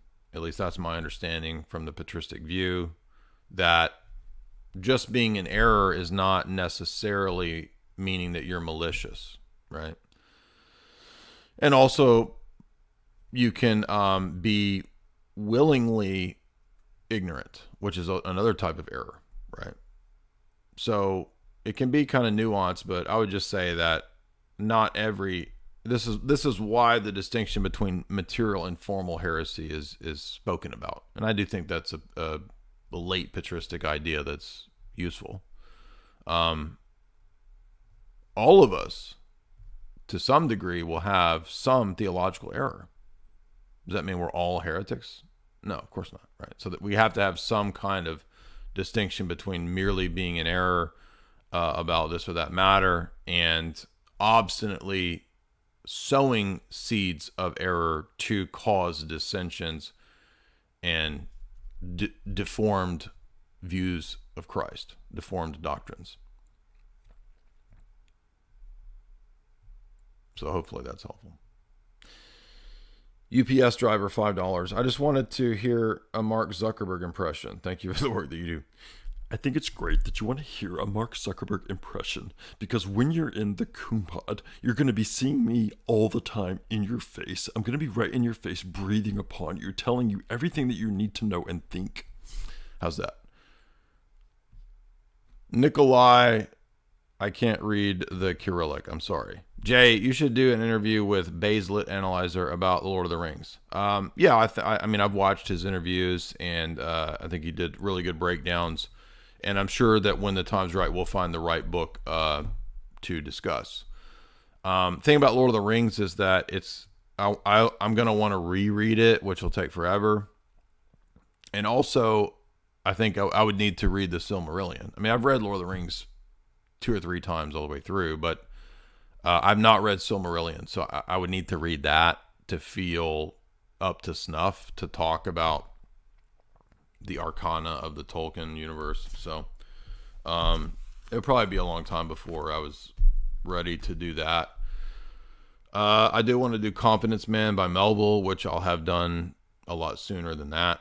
So I'm rereading that. We did that in the grad class, which was a lot of fun, because it's about con men and the devil as the archetypal con man. I don't know if Basil Analyzer has read Confidence Man. That might be one we could do. I did read Notes from the Underground and Crime and Punishment, so we might could do those. But I also want to read Demons and the Idiot. And I got a good ways into Brothers Karamazov, but it's so dense that I ended up setting it aside a couple years ago and never got back to it. So I think I'd have to I'd have to start all the way over the Brothers Karamazov, so that one wouldn't be good. I mean, they just did Great Gatsby, which I enjoyed their breakdown. That was fun. I don't know. We could find something. I'd like to do Flannery O'Connor, but a lot of these, like, Southern Gothic, man, you can't do these Southern Gothic people get you booted off of YouTube if you start covering the jokes they make and the stuff they talk about. Maybe we could do it on Rockfin. But, guys, remember also you can follow me over on Rockfin, where we can be unconcerned with YouTube algorithmic issues. So head on over to Rockfin if you want spicier content. Still in the process of moving all of the YouTube. I mean, there's 1,000 videos, man. 1,000 videos and podcasts. I mean, we've been on Rockfin for a year, and I'm a little bit past half of the videos. So I probably got 500 over to Rockfin. So we got a ways to go. So the next year I'll be continuing to migrate things to Rockfin. I'm not going to destroy YouTube. I'm going to use YouTube as long as I'm allowed to be here, but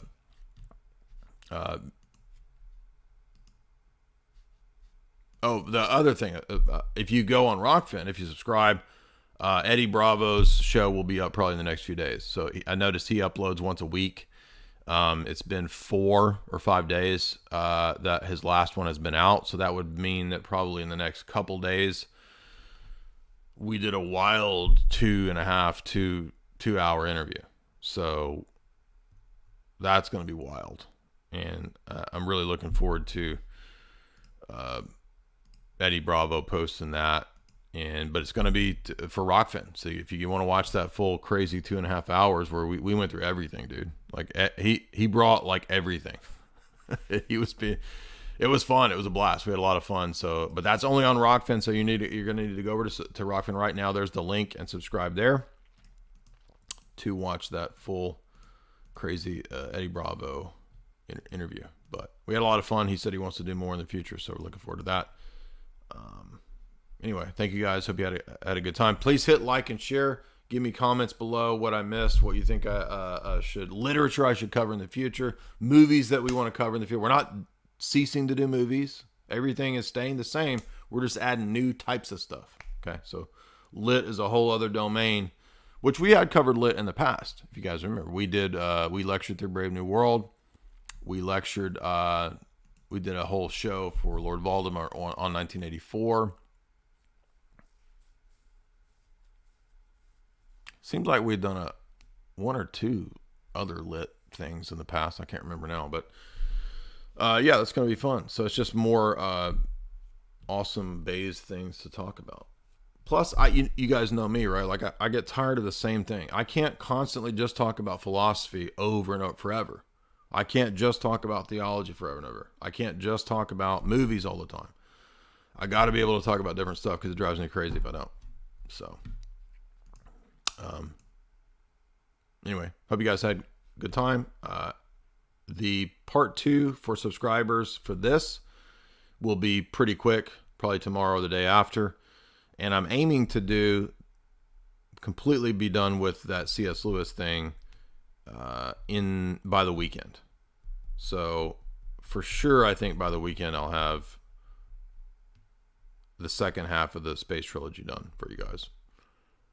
There was something else too I wanted to mention. Oh, and Jamie and I will be doing the final, more or less final installment of dystopia movies. We're almost done with all those. We've moved all the way up to, we're almost to the year 10,000. So we've been through 10,000 years of dystopia, and we're almost up to Dune is the year 10191. So, and then Time Machine is the year 800,000.